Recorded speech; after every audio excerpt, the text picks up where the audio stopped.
Welcome, everyone. Friday, October 7th. Another day in paradise. So, my new favorite thing is this day in history. So, I'm going to read to you a couple things we need to learn. The problem is none of us read enough. On this date, in 1765, the Stamp Act Congress convened in New York to draw up colonial grievances against England.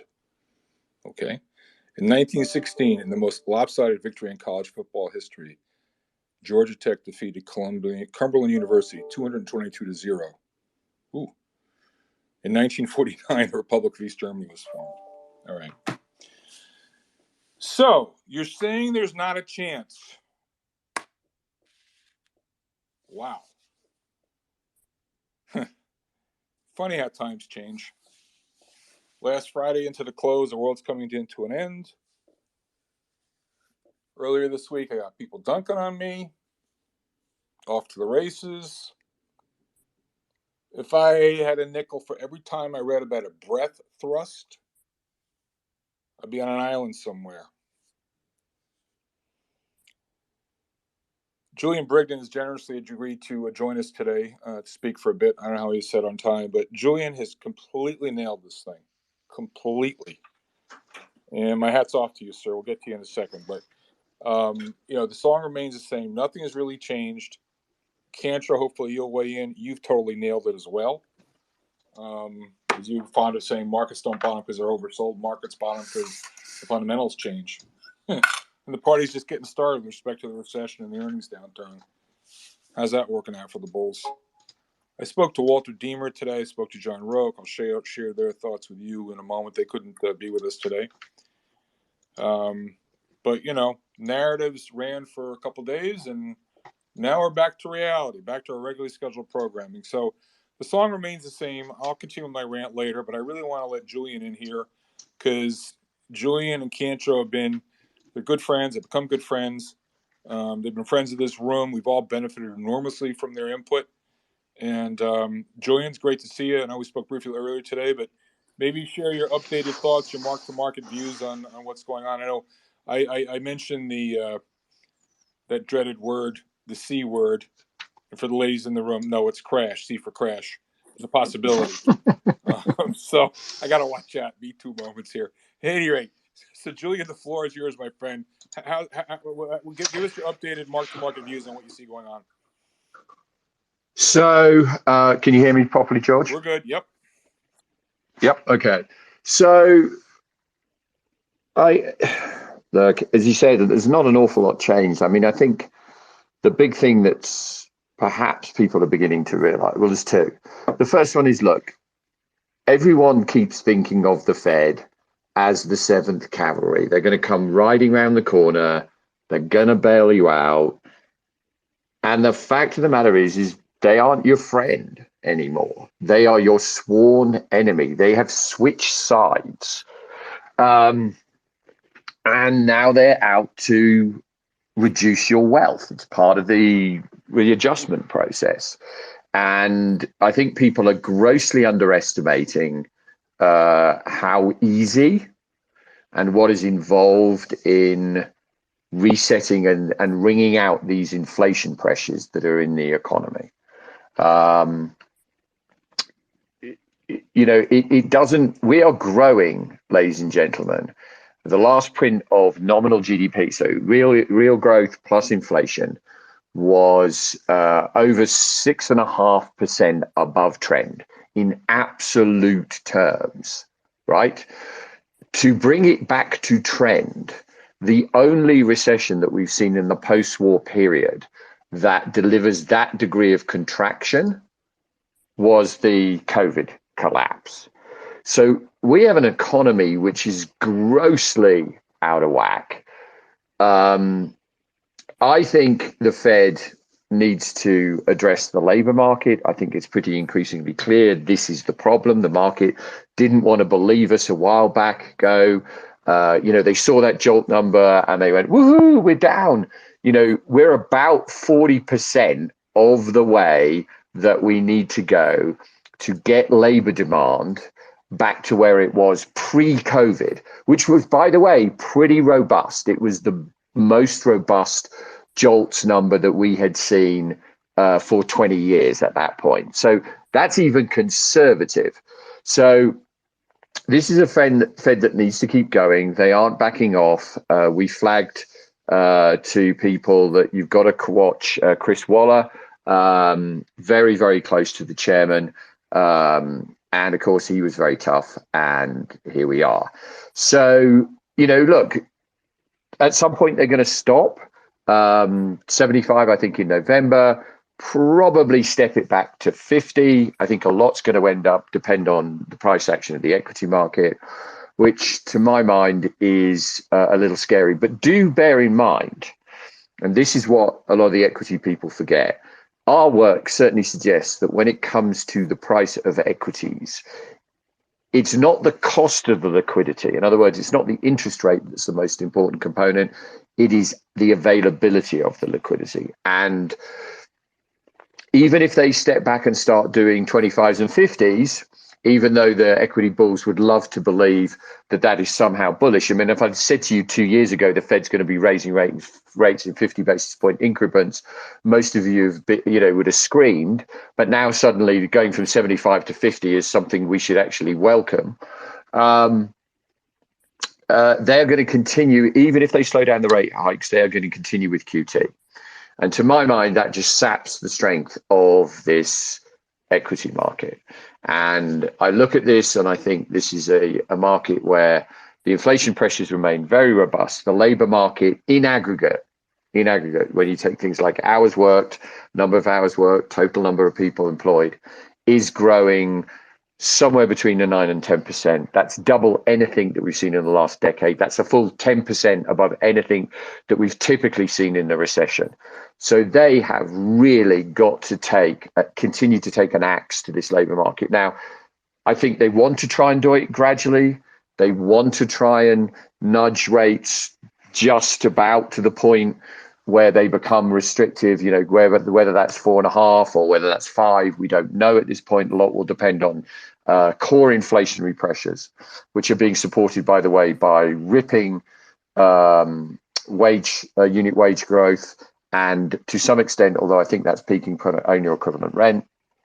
And then when I look around bits of the economy, I think things are starting to change very dramatically. I think housing, and George and I were just having this conversation before. I look at certain things in this market and I think the market is smoking crack. We've got mortgage application data, which has just collapsed to post GFC lows, right? If you look at something like ITB, the home builders index back then, that thing was trading at 10. It's trading at 55 now, right? Allowing for the fact that the broad market's up, that thing should probably be trading at 30. I look at Europe and my leading industrial production number models have imploded, utterly imploded. I have minus 10% at least, and that's not the most advanced models. The most advanced models are worse than this. GDP growth in Germany, minus 10%. And yet the DAX is forecasting earnings growth next year and the year after that. I think this is still a function of the fact that there has been no capitulation in equity markets, because I look at this and the fundamentals, I mean, they're just dire. So Julian, I reached out to you. We spoke earlier today, and I asked you, am I half crazy or completely crazy? Not crazy at all, to think about we might actually get a crash. And I'm not thinking so much about, the market goes down 10% in one day. Forget about that. What if the market goes down 10% in one day, or a month from now, or 10% lower, just as a result of a sort of desultory but steady decline? And as Steve Shobin once said, the great technician from Lehman, John Roke's mentor, if you predict, predicting a crash is a stupid thing to do. Yep. If you're right, if you're wrong, they say you're an idiot. If you're right, they get mad at you. And so, it was one thing for you and I have the the discussion on the quiet over the phone, but I've come out of the closet. I'm going to put it to you. So let's not let the litmus test be how much does it go down in one day, but given everything that you were saying, that you just said, and the idea that markets really only crash from oversold conditions, quote unquote, whatever that means. They crash from position of weakness. And from your decades of experience, is there ever a time when the bottom might fall out? I'm trying to stuff as many words as I can into this question into your mouth. I mean, doesn't this look like a pretty good place from which markets would, if they're ever going to give up, like this would be a good place to do it? I mean, this looks absolutely horrific. Yeah. Yeah, I think it is. I mean, I think, when I technically look at the market, it smells really like '01 and '08. The technical setup on the NASDAQ, particularly, and to your point, I'm not predicting this per se, but the technical picture for the NASDAQ looks nigh on identical as it did in sort of March of '01 and September or October of '08.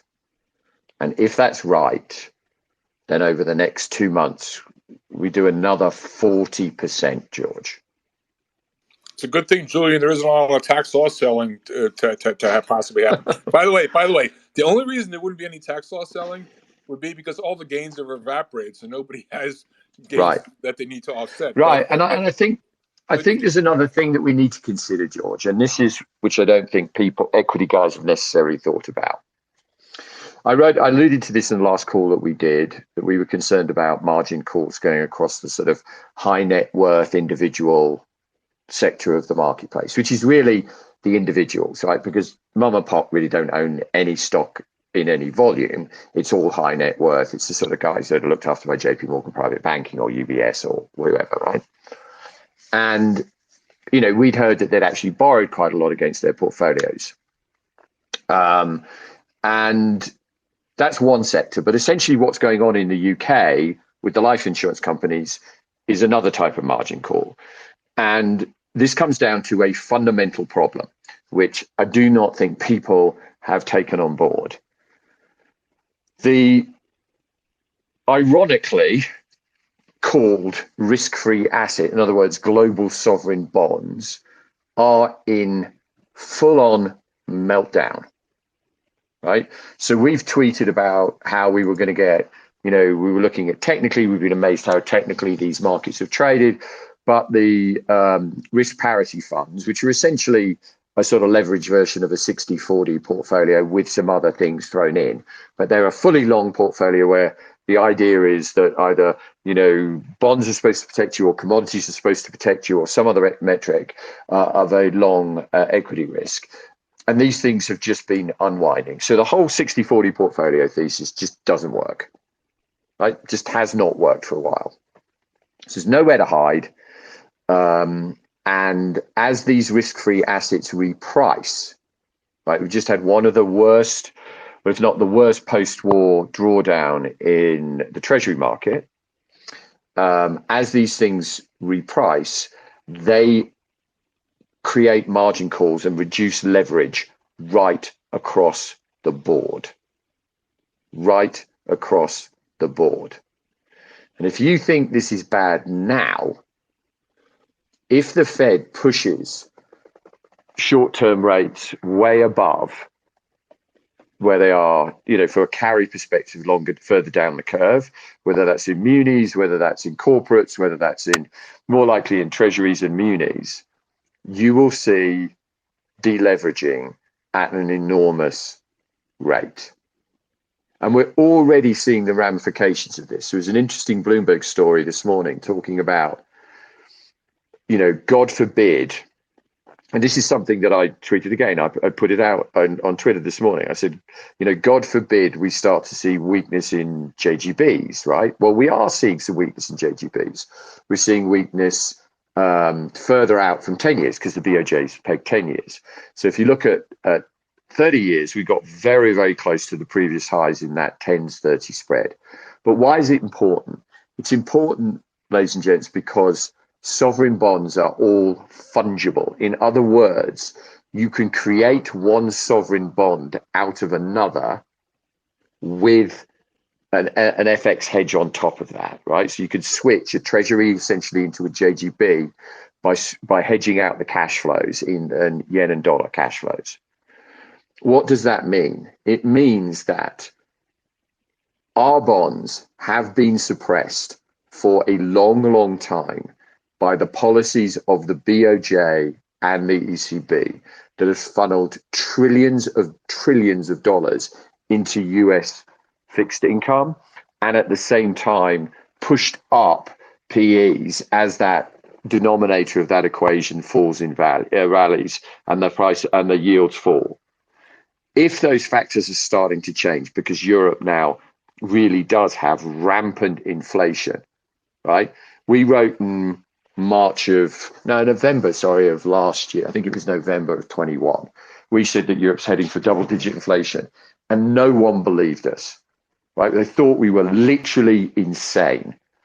Now I think it could end up in the mid-teens easily. And so when you reprice all of these sovereign bond markets, the consequence for broad leverage right across the economy in all sorts of stuff, George, all sorts of stuff, real economy, financial economy, has inordinate consequences. Yeah, Julian, if I may interrupt, if you look up in the Nest, I just posted the new margin rates at Fidelity just as an example, and it's extraordinary. If you have over $1 million, fine, it's only 7%. But if you're a punter with less than 25,000, it's 11.3%. I wasn't paying attention to this recently, but oh my gosh! So that just sort of underscores your point. It really is. It really is quite something. And your point about the risk-free rate being repricing, and so it's not just the risk-free rate going up, but also risk premiums having been suppressed because of QE, and that all going in reverse now. Let me just find it here. There was a great tweet that was sent out the other day, and let me just find it here. You know, why don't you carry on? I got to find the tweet I want to read. It was a great thread about the impact of how this whole unwind and how much sort of pent up, I don't know, call it kinetic energy or whatever, as this thing just sort of explodes. And so I'm afraid you're right. And you know, people to just look at price. They're not looking really at what's going on underneath the surface. And I fear the tremors are building. And I want to get, if Cantro or if Tommy Thornton want to weigh in here, you know, it's funny. And Cantro made a great point the other day. One of the bulls was saying, or Cantro was just responding to a sort of bullish argument that he's heard. Nothing's broken. And that's exactly, well, first of all, something is broken. The bond market's broken. That's beside the point. Bond market is, yeah. But nothing is broken in terms of, you know, no importantly systemic institution has blown up. And he was making the point, and he's right. That's exactly the problem. Nothing has broken. And as someone said to me earlier today, S&P 2500 is not a systemic risk. I mean, I'm afraid rather than the risk lying on the balance sheets of banks, it's lying in the 401k plans, the pension plans, the portfolios of endowments, institutions, and retail punters. And so, you know, we've got to because the bank balance sheets got so strengthened after the last crisis, and we've had you know, better rules, more owners capital requirements put in place. They're not as vulnerable as they were last time. Yes, of course they will be vulnerable if the whole thing melts down, but let's not go there just yet. So, you know, I think you put it best when you said earlier, the Fed is not your friend; they are your sworn enemy. That's just, I think it's just spot on. And people, maybe because they're talking their book or whatever, just refuse to take that on board. And so, Julian, just hold it just for 1 second. I'd like to bring some other smart cookies in here. I see our friend Bobby J is here. Bobby is an expert on credit and in fixed income markets. And so, Bobby, good to see you. I'm going to ask you the question I always ask you. You put the metaphor out there beautifully a few months ago, earlier this year. You said, well, they disconnected the smoke detectors. So Bobby J, have they hooked up the smoke detectors yet? No, but the problem is they're long, the smoke detectors. As I said before, smoke detectors? What do you mean by that? Well, the smoke detectors are on their balance sheets, and they're choking on their own vomit. But the thing I want to run by Julian, because I think this is really the difference this time, George. We've been talking about watching for high yield credit spreads, corporate credit spreads, for a year now, and that's not where the action is. The action, as Julian pointed out, this is not a credit bubble, it's a duration bubble. The leverage occurred, Julian, when we issue over close to 100 trillion in debt near the zero bound. Some bonds Right. were issued at 30 basis points, some bonds were issued at zero, and some bonds were issued at a negative rate. And if you just take out a simple bond calculator and notice what happens to the price when you have a negative coupon or a zero coupon, it's a much more levered move, right? And that ergo Yep. your point about we're seeing sovereign debt trading at 70 cents on the dollar, 65 cents on the dollar. So, Right. so George, the fire is, the fire is government balance sheets. And, in some ways, we were lamenting the fact that they did not term out debt in the US and they only went out from 5 years to maybe 7 years. But if they had gone out and issued 50-year bonds or 100-year bonds, those bonds now would be trading at 40 cents on the dollar. So, Julian, the question to you is that we have the lenders of last resort, right? Who Mm-hmm. who their funding source, right? And those who bought and funded those lenders are getting annihilated. And I don't use that term Correct. nicely. So, George, when we look at bonds and we say, oh, credit spreads are widening, and but the bonds are down 20 points, but we're looking at the risk-free rate, and those bonds are down 30, 40 points. So, do you really care if your bonds are down 40 points, whether it was spread risk or duration risk?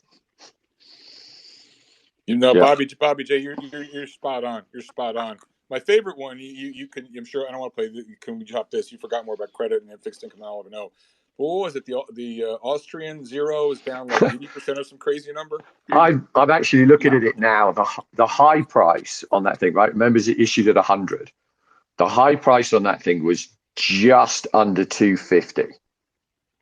It's now trading at 76. Whoa! Who needs ARC when you can get that kind of action from fixed income? And Julian, let me ask you: 250 to 76, and it's a sovereign credit. We probably can get some good leverage on that. So I'd rather somebody Yeah. needs to come out. Somebody needs to come out. Maybe Tello can come out with an ETF, a leverage short on the Austrian zero. I'd love that one. That'd be a good one. But Julian, seriously, picking up on Bobby J's point, could you explain us just a little bit more about this crazy UK pension thing? I mean, 2 weeks ago it wasn't a thing, all right? Right. Then all of a sudden it became a thing, and that's all anyone was paying attention to. And I'm hard pressed to believe that that's the last. No, I just Ill. think I think it's emblematic. To Bobby's comment, it's emblematic of a system where people had to take more and more risk off lower and lower yields in absolute terms, and take, as a result, longer and longer duration risk, right? I mean, you essentially go further and further out a longer and longer diving board, right? So only a small tremor could throw you off. Well, we just had a bloody enormous, great big tremor. And, in that process of doing this, which we've been doing this for 30 years, to try and meet their benchmark returns and match their assets and liabilities, all sorts of entities, including, UK pension funds, were forced to take risks. And, the consultants come in, they tell you, well, we've got this great wizard wheeze about how you can match your assets and liabilities, and don't worry, nothing will go wrong. And look at the taper tantrum. That was just a blip in, you could manage that thing. And now all of a sudden, we've got a mismatch where essentially they have taken on leverage to try and boost their bond returns, but it involved using mark-to-market exposure. And as those currency, because there isn't such a great deep UK corporate bond market, they ended up buying, European and US debt and then swapping it back into pounds, which is fine in a normal environment. But when the currency starts to move and you start to get margin calls on the currency, right, then you're in a liquidity squeeze. Longer term, this is actually ideal for them. Higher yields are fantastic for, defined benefit pension schemes because, it improves your long-term returns and it makes it easier for you to match your assets and liabilities. It's just the adjustment process where you've taken on this leverage and you're getting a margin call, very similarly to we fear is about to happen to high net worth individuals if we start to drop through the lows in US equities from the summer. It just causes this cascade effects. And you would think that everyone would have plenty of cash, right? Well, they don't. Because it's all committed in some way, shape, or form. And this is the singular problem. So what do you do if you don't have cash? You have to sell an underlying asset. So Julian, just to bring it back to maybe your terms more readily understandable, sort of in everyday life, it'd be, let's take the housing market because that's a disaster as well. But I mean, we all totally understand if people are offered crazy, stupid, cheap money and really easy credit terms. That's what gives you a housing bubble.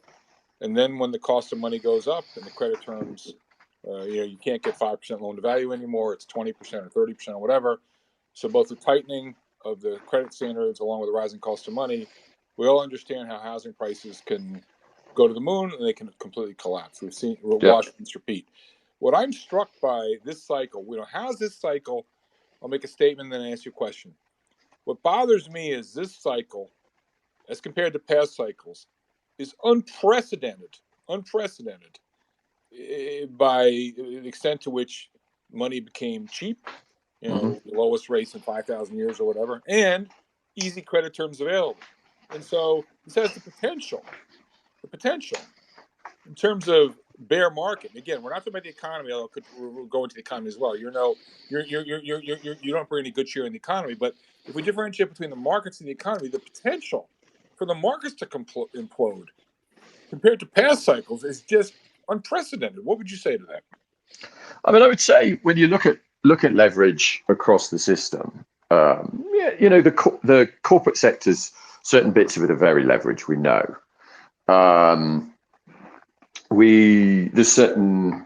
There's always vulnerability on the consumer side, but not so much.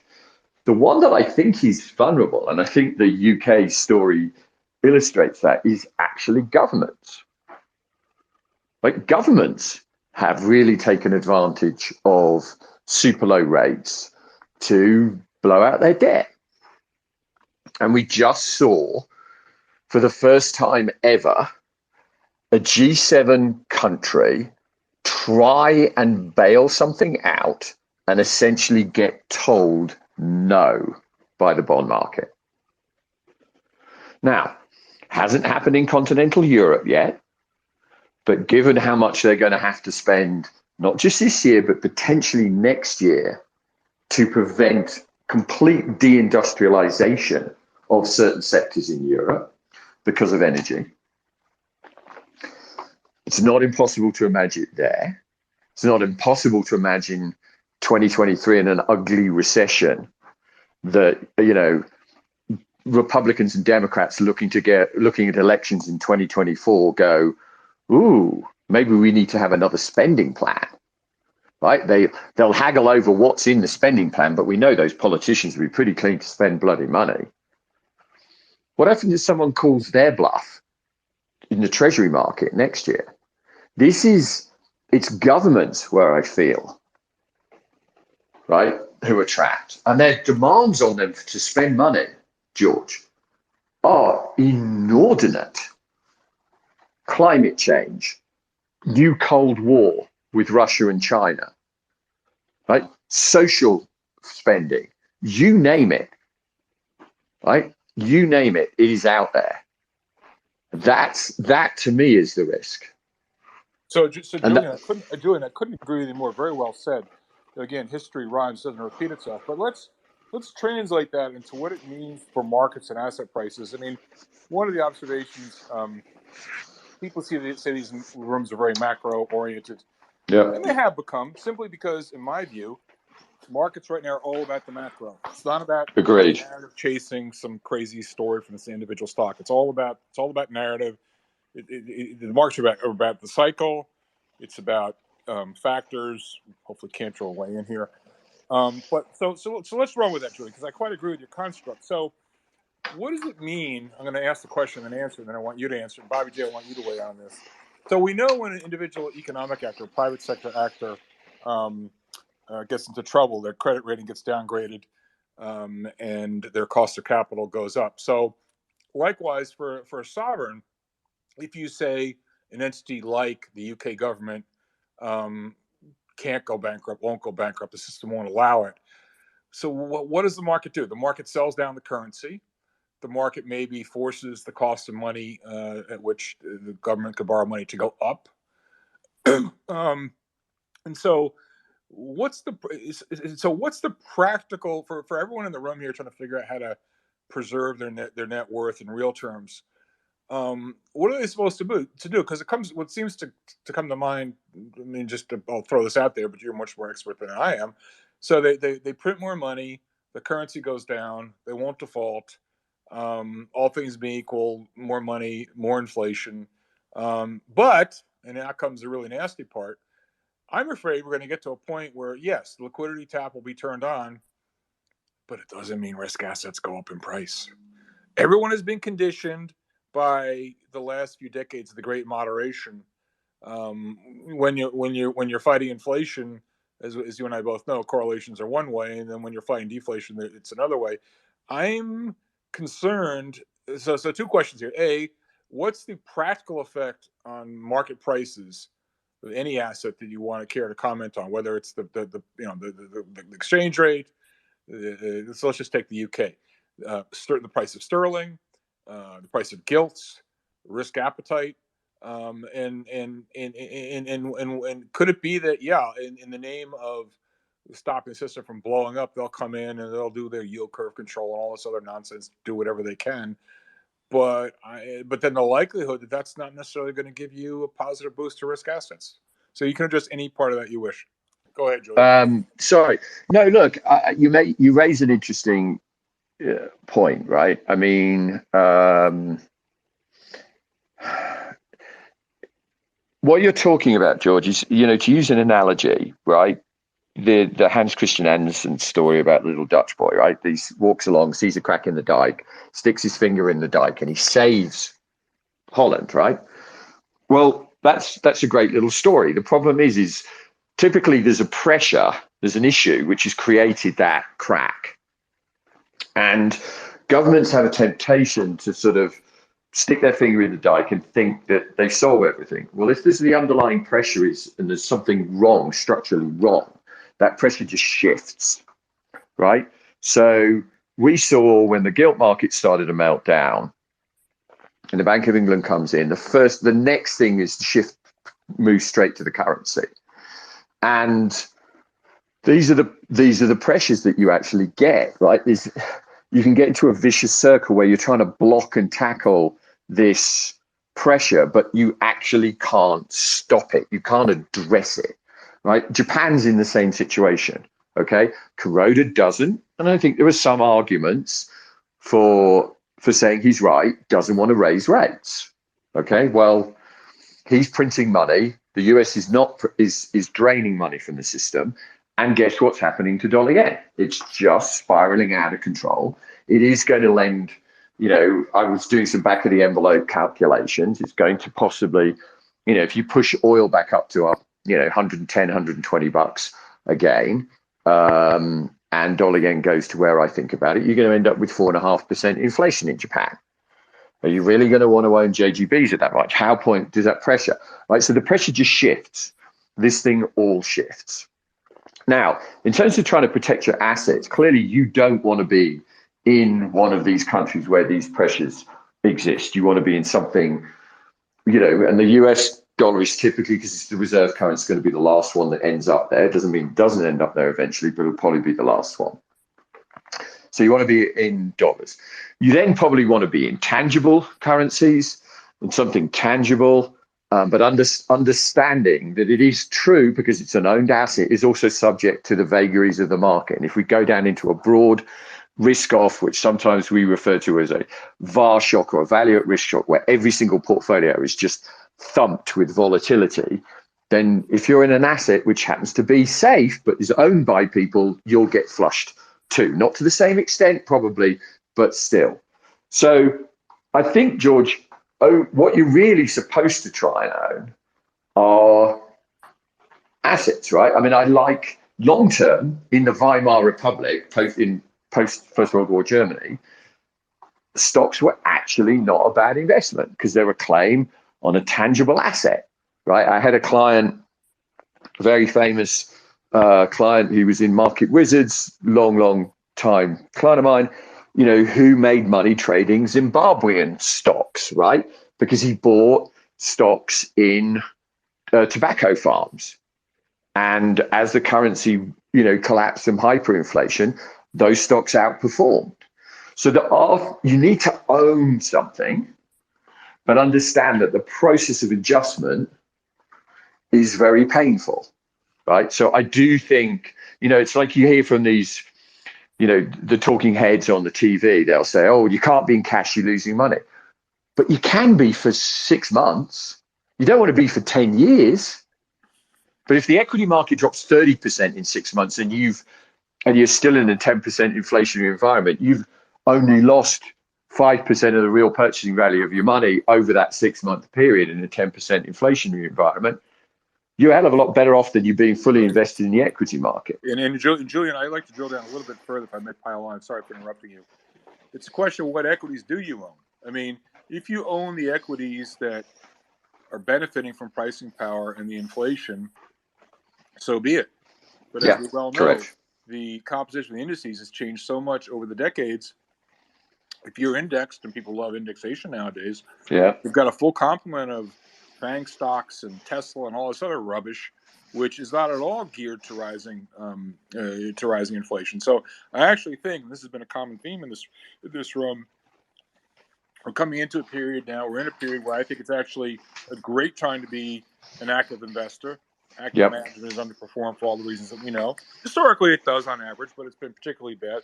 I think for those that are picking the right sectors, I won't even get into stocks. I just think it's in the world we're talking about. And by the way, people should understand it's not right here, right now, because I think we're looking at a major down, and all correlations go to 1, and it's all going to go down.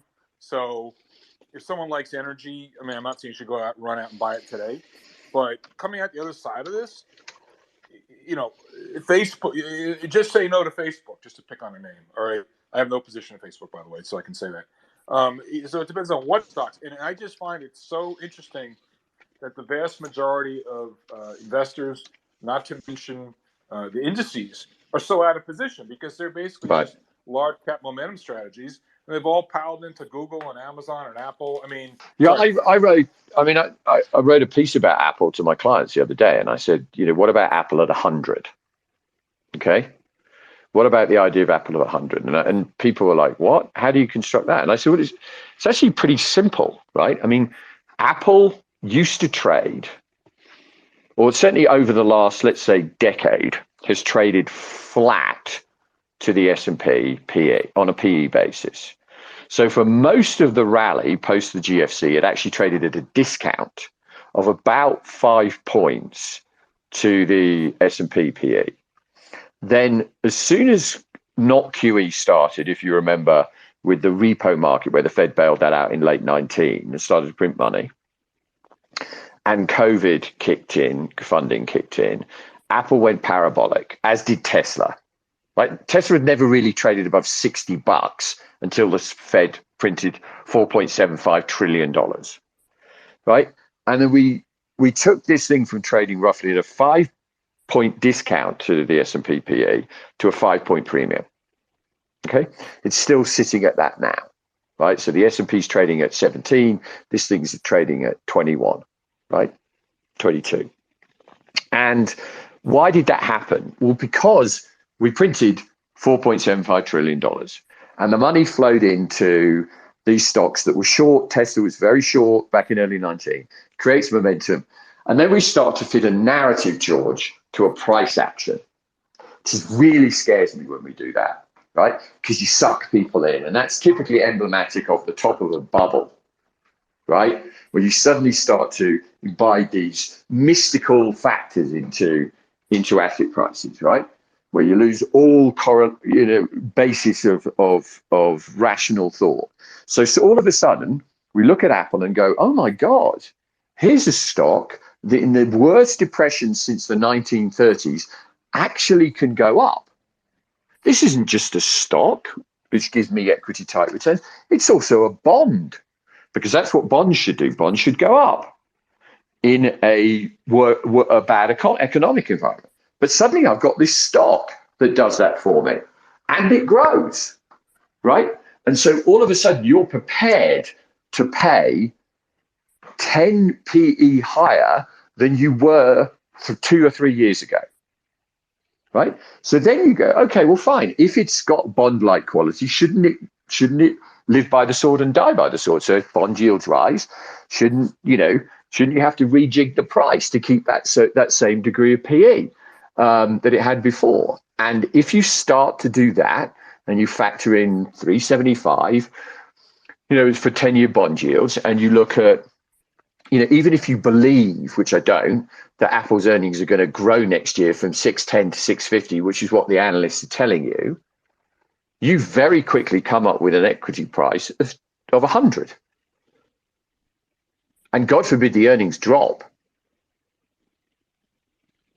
And so this is where I think we are. I think we're in this market where, to your point, George, people are still believers. They're believers. You saw that the other day. As soon as anyone even hints, irrationally, but even if hints that we're going to get a pivot. I mean, I got an email from one client in capitals. You're wrong. It's the low in equities. That's a tiny little client. But it was all caps at everyone. And I just said to my mind, I was like, okay, so you still believe. That's you fantastic. Still believe. Yeah, 100%, Julian. Hey, Bobby J, if you're still there, could you talk a little bit about the question I raised earlier? Again, if a private sector economic actor gets in trouble, their bond goes down in price, interest rate goes up, credit rating gets downgraded. But when you think about applying you were speaking of, we've been in a duration bubble, not a credit bubble, and the risk now maybe is with the sovereigns.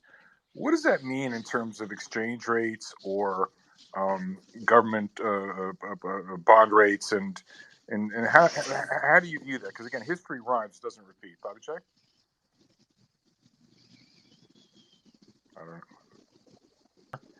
I don't know if he's still there. Bobby J, if you rejoin us, that'd be great. So Julian, let's carry on with that then. So again, your point about how the risk-free rate has gone up and risk premiums have risen from historically extremely depressed levels. And I think what people don't really take into full account is a sort of permanent's too strong a word, but say, I'll use that word permanent in the context of the next decade or so, that this is likely the way it's going to likely be. And I think you were in the room the other day, Julian, when Jim Bianco was around, and you may have also made the same point. But Jim points out that, in looking backwards in the era of the Great Moderation, the bond market constantly overestimated inflation and how high rates would go, and it kept undershooting. And Jim Bianco's of the view, and I agree with him, that this time around, for all the reasons that we've spoken about, it's likely to be the opposite. The market, those that are looking backwards in the rearview mirror, they're driving, looking in the rearview mirror, expecting, rates will come down, rates will come down, rates will come down. And to the contrary, given at the outset, the top of the conversation, you pointed out how difficult it's going to be to get inflation down, that inflation's, and by the way, you talked about the market being bollocks. I think I used the word correctly. Like the idea that inflation expectations are anchored. Like somehow people think the long-term rate of inflation is only 2% or whatever the heck it is, to me is complete insanity. But what would you make of the notion that, you know what, inflation is going to be higher, instead of 2, it'll be 3 or 4, pick whatever number you want. And if that's right, the attendant consequences that has for the risk-free rate. I mean, do you think Bianco's right that it's quite a good chance that the bond market, inflation will consistently exceed the forward-looking expectations of the bond market?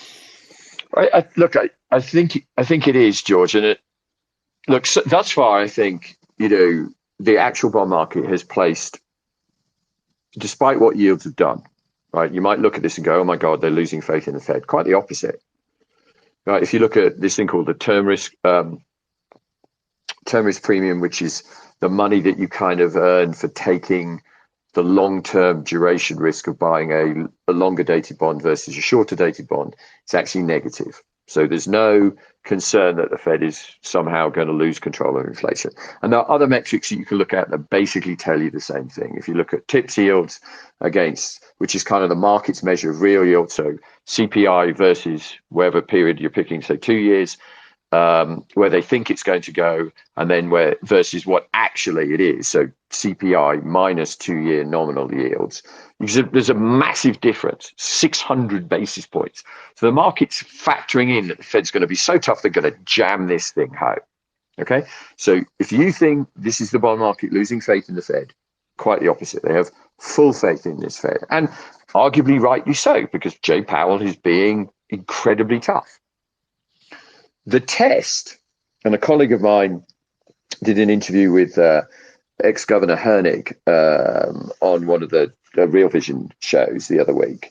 And Hernig's, one of the longest standing members of the FOMC, and he made a very astute observation. Apart from the fact he said, when he was asked would he buy treasuries, he said, heck no, which I thought was quite interesting. He made the observation that the tough problem for Powell will come next year when unemployment starts to increase. And does he have the gumption and the backing to really jam this home? Right? Is he really Paul Volcker 2.0 in this environment where the government needs to spend money on defense, where it needs to spend money on climate change? Does he really have the ability and the backbone to do that? And to go back to that analogy with the dike, right? The pressure is there, George. Is he really going to stand and take all of that pressure on himself? And with all the inherent consequences that come from that, significantly higher unemployment, really weak economy, is he going to be willing to do that? And I am with Jim that I think the answer is probably no. He'll hang tough, but he will eventually buckle. Julian, let me interrupt you as I want to do. So, are the bond market vigilantes back from the dead in that case? Not really. What you're seeing is position adjustment. What you're seeing is the consequences of an unwinding of a multi-decade long bond market, bull market, and deleveraging. Well, you know what, Julian, that's even worse, because it's one thing if the price of an asset's going down because longs are puking. So as they go to unwind, they're selling, but they don't have to cover what they're selling, as opposed to if you tell me, you know what, the bond market's being attacked by people shorting, and eventually they'll have to cover. So as a trader, what you just described to me is far worse. Yeah, I don't disagree. I think this is extraordinarily dangerous.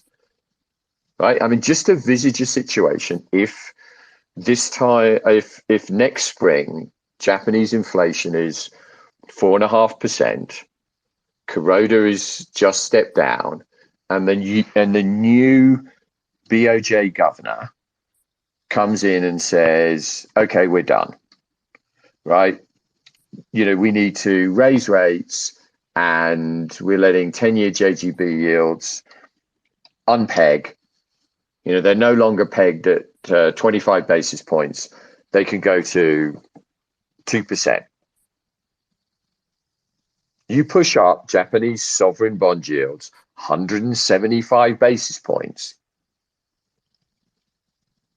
then you put at least 100 basis points on 10-year Treasury yields.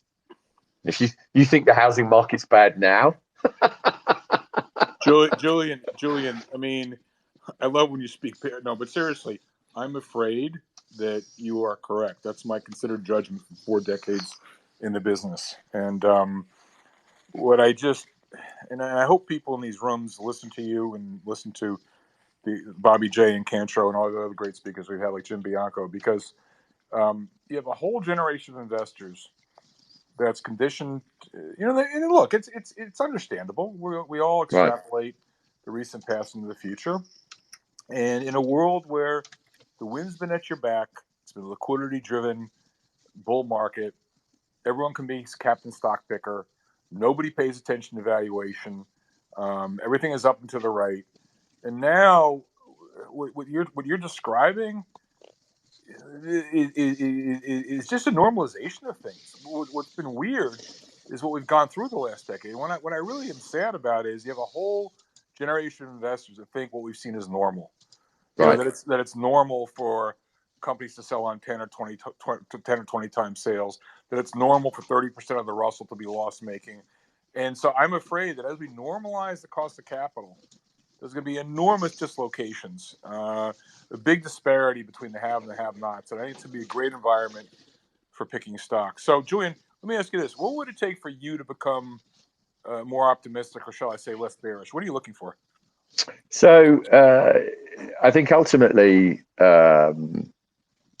economic weakness, a capitulation in the market, and I hate to say this, George, but what would really make me more constructive would be then the capitulation by the central banks. Now, whether the capitulation, I would really hope the capitulation will come about via a true victory on inflation, but I'm afraid, as I said earlier, that is just going to necessitate such pain in both the real economy and for individuals and the financial economy that I'm not sure that they can do that. Well, if that is the case, and it's been in the markets they're being seen not to do, they're not able to, or not willing to do what's necessary to bring inflation under control. It kind of makes me wonder if as much as people may gag on this, that bond yields continue to rise regardless of whether the economy is slowing down. What would you say to that, Julian?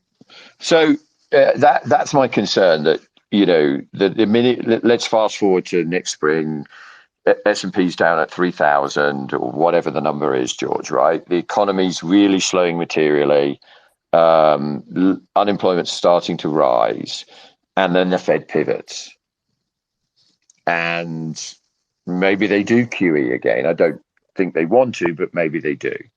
And the dollar weakens, and it comes about where we've solved none of the underlying issues with lack of supply, lack of investment in the commodity space. The unemployment rates ticked up, but we haven't really brought people back into the and boosted overall participation rates. And so we just run into the impediments and blockages in the economy far quicker. And then inflation just goes again. And then, sure, bond yields will drop from, in the downturn, will go from whatever the number is, 4 down to 175 or 1.5, right? But they won't go back to 50 basis points. And then they'll go from 1.5 to 6. And that's the lesson, right? That's the lesson that you get from time. We just went through, I think there's an interesting Bank of England paper. There's a couple of them. And they got fantastic titles. And I'll see if I can find them off the top of my head. they were written. We wrote this paper on them a while back in the end of last year, and they're basically an economist called Robert Solow wrote them for the Bank of England, and they looked at 700 years worth of bond pricing. One of them was fantastically called Global Real Interest Rates Since 1311, George. 1311. Renaissance Roots and Rapid Reversals. The other one was called 8 Centuries of the Risk-Free Rate, Bond Market Reversals from the Venetians to the VAR Shock. Look, anyone who can get those things in that title, you have to read these. These things are like 3 pages long. But basically what they tell you is that there have been periods throughout history where we have had real rate recessions, they refer to them. So periods, extended periods where we've had long, low real rates. Now, we tend to be extraordinarily arrogant in assuming that to your point, we're myopically focused on the present day, that it's different this time. But there are numerous periods in history where the same factors that have created low inflation in this current period were also present. Bouts of extended opening up of trade, what we now refer to as globalization. Back then it was more parochial, it was perhaps concentrated around Europe, but it could have been opening up of Latin America, which by the Spanish and Portuguese, right, in the 14th century, those sorts of things. Also, technology. We tend to think that our technology is so damn superior. I would argue that things like the steamship or the cutter, right? Very fast opening up trades to Southeast Asia, the internal combustion engine, all of these things have been around before. But the point is they tend to combine with these periods for globalization, and technological advances tend to suppress rates. And I think off the top of my head, this is kind of the 8th period in the last 700 years where we've had very, very low real rates. What's spooky is how they end. Because historically, the triggers to the end of these was either a war or a pandemic. And we've had both. What happens if you get both? You get the daily double. Yeah, and we've had both, George. Right? So I think it's entirely reasonable to assume that this whole period of super low real rates is over. Now, I'm not suggesting we're going to massively positive real yields on 10-year treasuries, and that's what the bank looks at. They looked at the prevalent risk-free asset over the last 700 years, right? So currently it's 10-year treasuries. But you could moving it 300 or 500 basis points has a material impact on everything we trade and own. 100%, Julian. So, Julian, just hold it right there for a second. I mean, this has been absolutely fantastic. I want to bring Marathon in for a question, followed by MVCIK. So, but just one thing, Marathon, before you go with your question, just listening to you speak, Julian. One of the criticisms I frequently get, we get many criticisms. One is these rooms are brilliant macro thinkers, but what about stocks? And just to repeat, to make it clear for everybody, yeah, I'm about stocks. That's how I grew up at Fidelity, which is, by the way, another barb that people throw at me. People say, "Oh, know what you own." Does George know what he owns? Oh, I know what I own. I also know what I don't own. I'm short. Peter Lynch would say, if I just look at the playing field right now, too many investors have no idea what they own. It's all about number go up. You ask them what the P/E ratio is of a stock, or balance sheet, or what's the earnings record of a company. No idea. So to those who say, "Oh, George is a macro guy, he forgets his roots," no, not at all. You have to marry micro with macro. And right now, anyone who's lost in their narrative with their own little idea that they have, Captain Stock Picker, they're completely missing the plot. There was that image, that GIF that went around on Twitter in the last couple of weeks. Um, it was one person pointing a finger, talking to another person. It was something to the effect, "Oh, so you mean it wasn't all about the TAM? It wasn't all about the addressable market? It was all just a leverage beta trade after all?" I mean, there's truth in that. I mean, the Fed, Jerome Powell, the Fed, and those before him, they made people like Cathie Wood, and they're going to kill people like Cathie Wood. People don't understand the importance of macro. And if Cantrell can get back up here at some point, he can explain more about this. So people will take issue with me and say, "Oh, these are brilliant rooms. There's too many macro guys in here. Julian's smarter than everybody put together, but he's a macro, whatever." No, if you're macro unaware, you're just waiting to get destroyed. I suspect if you're macro unaware, you did really well for a good period of time in the Great Moderation, and you're getting absolutely destroyed right now. I mean, Cathie's down 70% from the peak. And again, know what you own. The problem is a lot of the rubbish that's being touted. If people actually knew what was under the cover, knew what the company was made of, what the balance sheet was, what the operating leverage was, what the earnings trajectory was, they wouldn't own it. Anyway, I digress. So let's go to Marathon, and let's do Marathon. I see Cantor just came up. Usually short on time, so MVic, if you don't mind, I'm going to have Cantro go after Marathon. So Marathon, Cantro, and then MVC. Okay, hey Marathon, how you doing? What's up?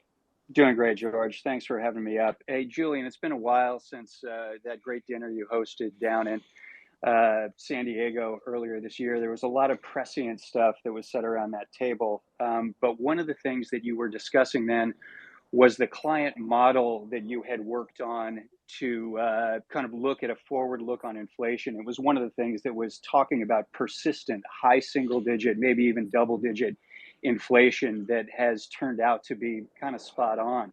I was wondering if I could get just an update on what that model is telling you at this point.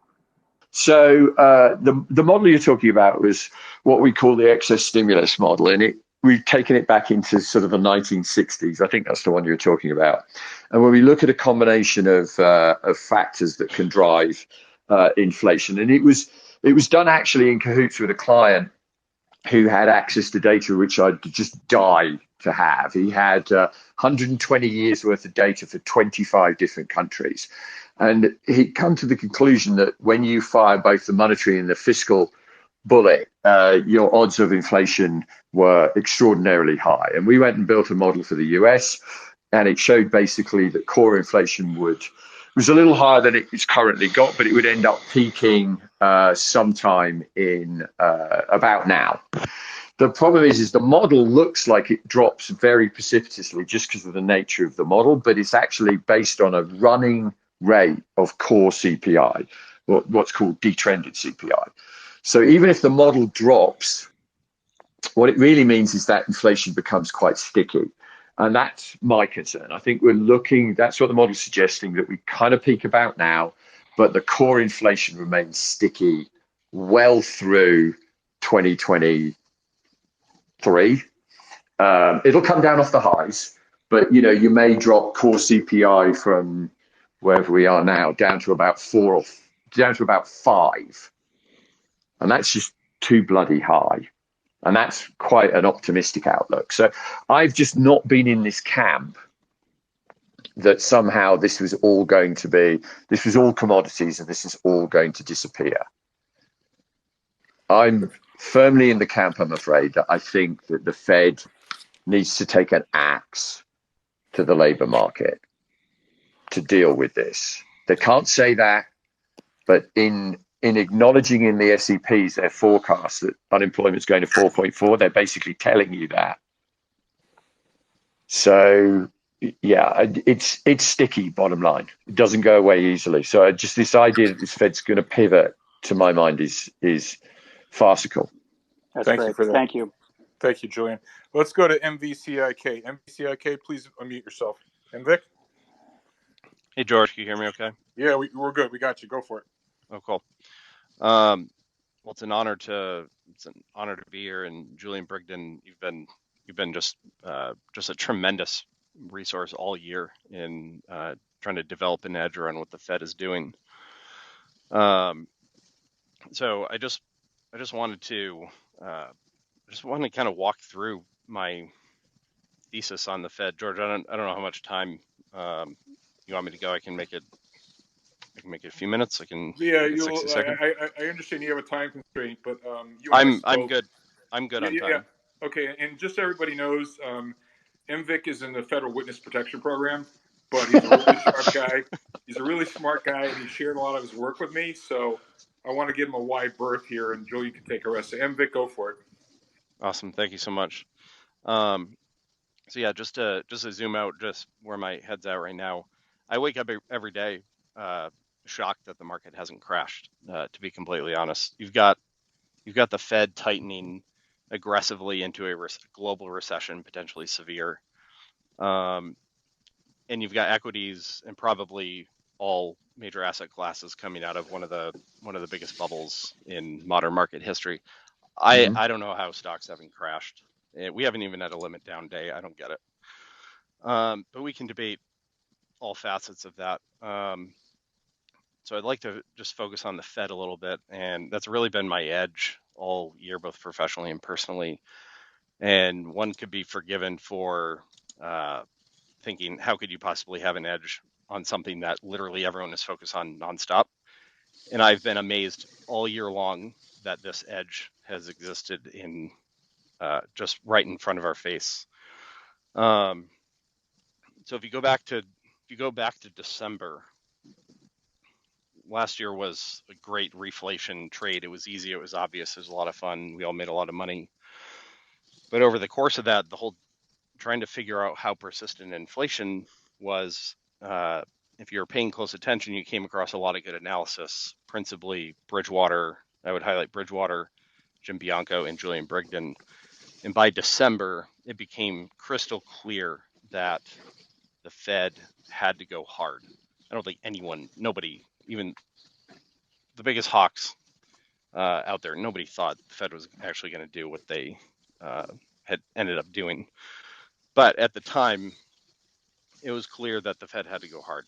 Um, and what really brought it all together for me was in December when Powell went in front of Congress 2, 3, 4 days after Omicron broke out. He didn't even bat an eye. He retired transitory and said, we need to tighten.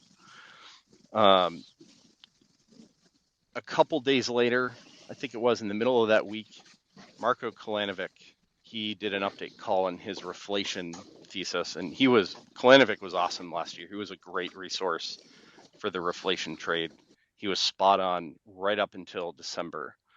And on his update call, he said the key to the reflation trade in 2022 was that the Fed wasn't really going to go that hard. He said it was a midterm year. The Fed is political. They're not going to go hard in an election year. As soon as he said that, I knew I had an edge. And because the OIS, the overnight index swaps market, had the Fed at like, I don't know, 2, 3, 4 hikes maybe, and Klanovic was like, oh, they might hike one or two times. And to Julian's point, the bond market is taking them seriously. It's the equity market guys that have not taken them seriously all year. So we all know what happened throughout the first half, almost the first half of the year. Fast forward to June 17th, the S&P 500 bottoms intraday at 3637. On that day, Neil Kashkari pens an essay on the Minneapolis Fed website saying we need to get the 10-year tips to at least 200 basis points based on our experience in 94. And this is part of the edge, people don't take Kashkari seriously for whatever, right? I think A, he's not a voter. B, he used to be an Uber dove. So people don't take it seriously that he's turned into this Uber hawk. I think you don't take him seriously at your peril. I would say he's one of the, if not the most data-driven, objective member of the FOMC, and he's just as analytically as possible trying to update his view on inflation and where the Fed needs to go. So The Fed is this Fed under Powell is very specific in how they communicate. I think on June 17, he put out that 200 tips 10s target very specifically. So that told me instantly that the Fed was very comfortable with the S&P 500 at 36, 37. So whatever, the market gets oversold and it starts to rally into the end of June. Fine. July 5th, Nick Timros comes out with an article sort of under the radar saying that the Fed is worried about consumer psychology with inflation, and they want to avoid the stop and go policy of the 1970s. I couldn't believe he actually wrote about it. That was the first I had seen them talk about not repeating stop and go. That's July 5th. He comes out July 10th, 5 days later, and repeats the same thing. We're not going to repeat stop and go.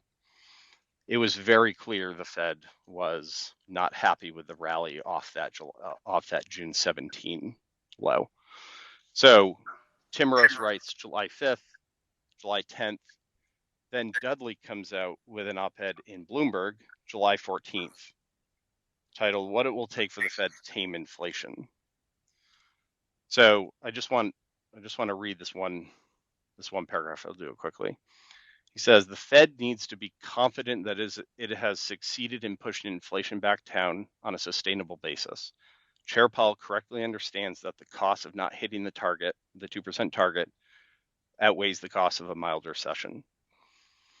In the late 60s and 70s, the central bank tightened policy enough to push inflation lower, but it reversed course too soon. As a result, the peaks and troughs kept moving higher. Given this history, officials will be hesitant to stop tightening until they're highly confident, probability greater than 80%, that they've done enough, that the labor market has sufficient slack to keep inflation low and stable. This gets to what Brigden just said about taking an axe to the labor market, in that easing financial conditions won't lead to an inflation rebound. July 17 low, Timrose July 5th, 10th, and then Dudley on July 14th. I turned apocalyptically bearish on the stock market after this. Yet the market continued higher. July 27, Powell does his two-handed dovish thing. 10-year tip yield goes down to almost 0%. And all the momentum signals that you would want to signal a major market bottom, all of them fired. All the major signals fired. The DeGraffs of the world said, we're bulls, the Fed is easing, they're not really going to go that hard. 2 days after Powell did his July 27 two-handed thing, Kashgari comes out on a Friday after the close and says, we don't like this market reaction. Nobody took him seriously, but that kicked off a barrage of highly hawkish, incredibly hawkish Fed speak that led all the way up to Jerome Powell's his speech at Jackson Hole. A very underfollowed speech from Michelle Bowman on August 6th that I think people need to focus on is she highlighted two things just buried in the speech. She said that, yes, it's nice that gas prices have come down, but they're still 80-something% or whatever above pre-COVID levels.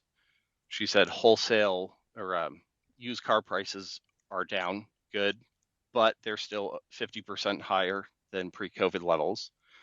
I think that was very specific messaging that the Fed doesn't just want inflation to go back to 2%. I think they can't say this. They can't say this out loud. They can't say very loudly, but I think they want actual deflation. I think they're scared of exactly what Julian Brigden has been talking about. That this is very sticky, and they know they have a problem, and they need to actually engineer outright deflation. So that was on August 6th. Powell comes out on August 27 or whatever it was in Jackson Hole. And then from there, he used all the language that was in the Dudley op-ed. Mester comes out with a speech following Jackson Hole. It's been a barrage. 2 days, a couple days before the last FOMC press conference, Tim Rose writes that big article in the Wall Street Journal. It says that Paul Volcker is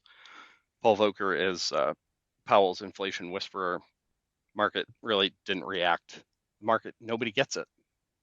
And before the FOMC that week, Tim Rose goes on a podcast, on a Hidden Voices podcast, and pounds the table on Powell's focus on credibility. And he used the example of back in the COVID crisis, they announced on March 23rd when the market bottom, they announced just this wide array of bazookas, and the market completely unlocked for municipal debt, corporate debt, et cetera, as we all know. So do you mind if I interrupt for 1 second, Vic? So yep. you've laid out all the clues and how which basically saying it's been easy for you to just actually read what they're saying and listen carefully. It's been all there. So maybe just in the interest of time, could you fast forward to like where does that bring us to today? So yes, thank you. So as recently as the UK crisis, people still don't get it. The market goes down, it rips 5% because the Fed's going to pivot, and some prominent FinTwit people said, "Oh, the Fed's not going to react to a 5% rally." Mary Daly comes out with an unscheduled speech. Kashkari comes out and says, "We're not. If you take a risk, it's your problem, not ours. We'll step in." Essentially, he said, "We'll step in if it becomes a 2008 style systemic crisis." Right up until last week, people still aren't taking these guys seriously. Market should have been down 10% today. It's down not even 3%. It's unbelievable. Wow, that's some fighting words. Julian, I don't know. That's just the Fed. I get it. That's not even valuation. It's not earnings. It's not Europe on fire. It's unbelievable. Right. So Mvic, just so we can, I know you got a lot to talk about, but just in the interest of time, maybe just your key investment conclusions out of this, and then we can bring some others back into the mix. So it obviously it's mandate dependent. I haven't touched anything long all year, and I've been tactically in and out of index shorts, and I think you could debate being long bonds. I would highly recommend Alex Gurevich's Macro Voices podcast. I think he makes a really good case for bonds. But then within equities, I think you want to be max defense. So I think it's pretty straightforward. That's terrific, Mvic. Please stay there. I'm sure that'll engender a healthy response, if not debate. Julian, did you please unmute yourself? Did you have any comments, pushback to Mvic? Julian, I think you're on mute. No, I don't have any pushbacks. I mean, you've done your homework. I'm far luckier. I have access to all my old buddies who used to work with me at Medley Global's Advisors, which was the sort of premier policy think tank of the day. So I don't have to work that hard. A couple of things. I don't give that much credence to Kashkari. I can't trust a man who looks like a great white shark and doesn't blink, and also worked for Goldman Sachs. What I would say is that I think Kashkari has been purposely deployed as an outright dove, or he was before. And this is a well-known, or certainly something I've observed and my old colleagues observed, that the Fed has a tendency to roll out the most dovish or hawkish person if they want to pivot the message. So classic was 2014, where the equity market's melting down. The most hawkish person out there was James Bullard, and he appeared on an unscheduled or shortly scheduled CNBC interview and said we could do more QE as the equity market was crashing and the market bounced. So I think this is a tactic that they play. Okay. It doesn't mean you're wrong. I think you're absolutely spot on, because after that summer rally, which eased financial conditions, and Powell has been absolutely forthright in telling everyone, a bit annoyingly to me, because most people never looked at it before, and it was always an edge that macro guys had. But he's been very clear that tightening financial conditions versus works via financial conditions index, is that's how you look at it, right? So just the level of rates is insignificant. It's actually what it does to broad financial conditions that counts. So when we got that bounce in risk assets over the summer, they lined up like B-52s on a bombing raid to drive that thing home. And in fact, I flagged to all my clients yesterday that Chris Waller was going to speak. And my understanding, Chris and Powell are like mano a mano. Yep. When it comes to this. So he's by far probably the best read you're going to get on the chair.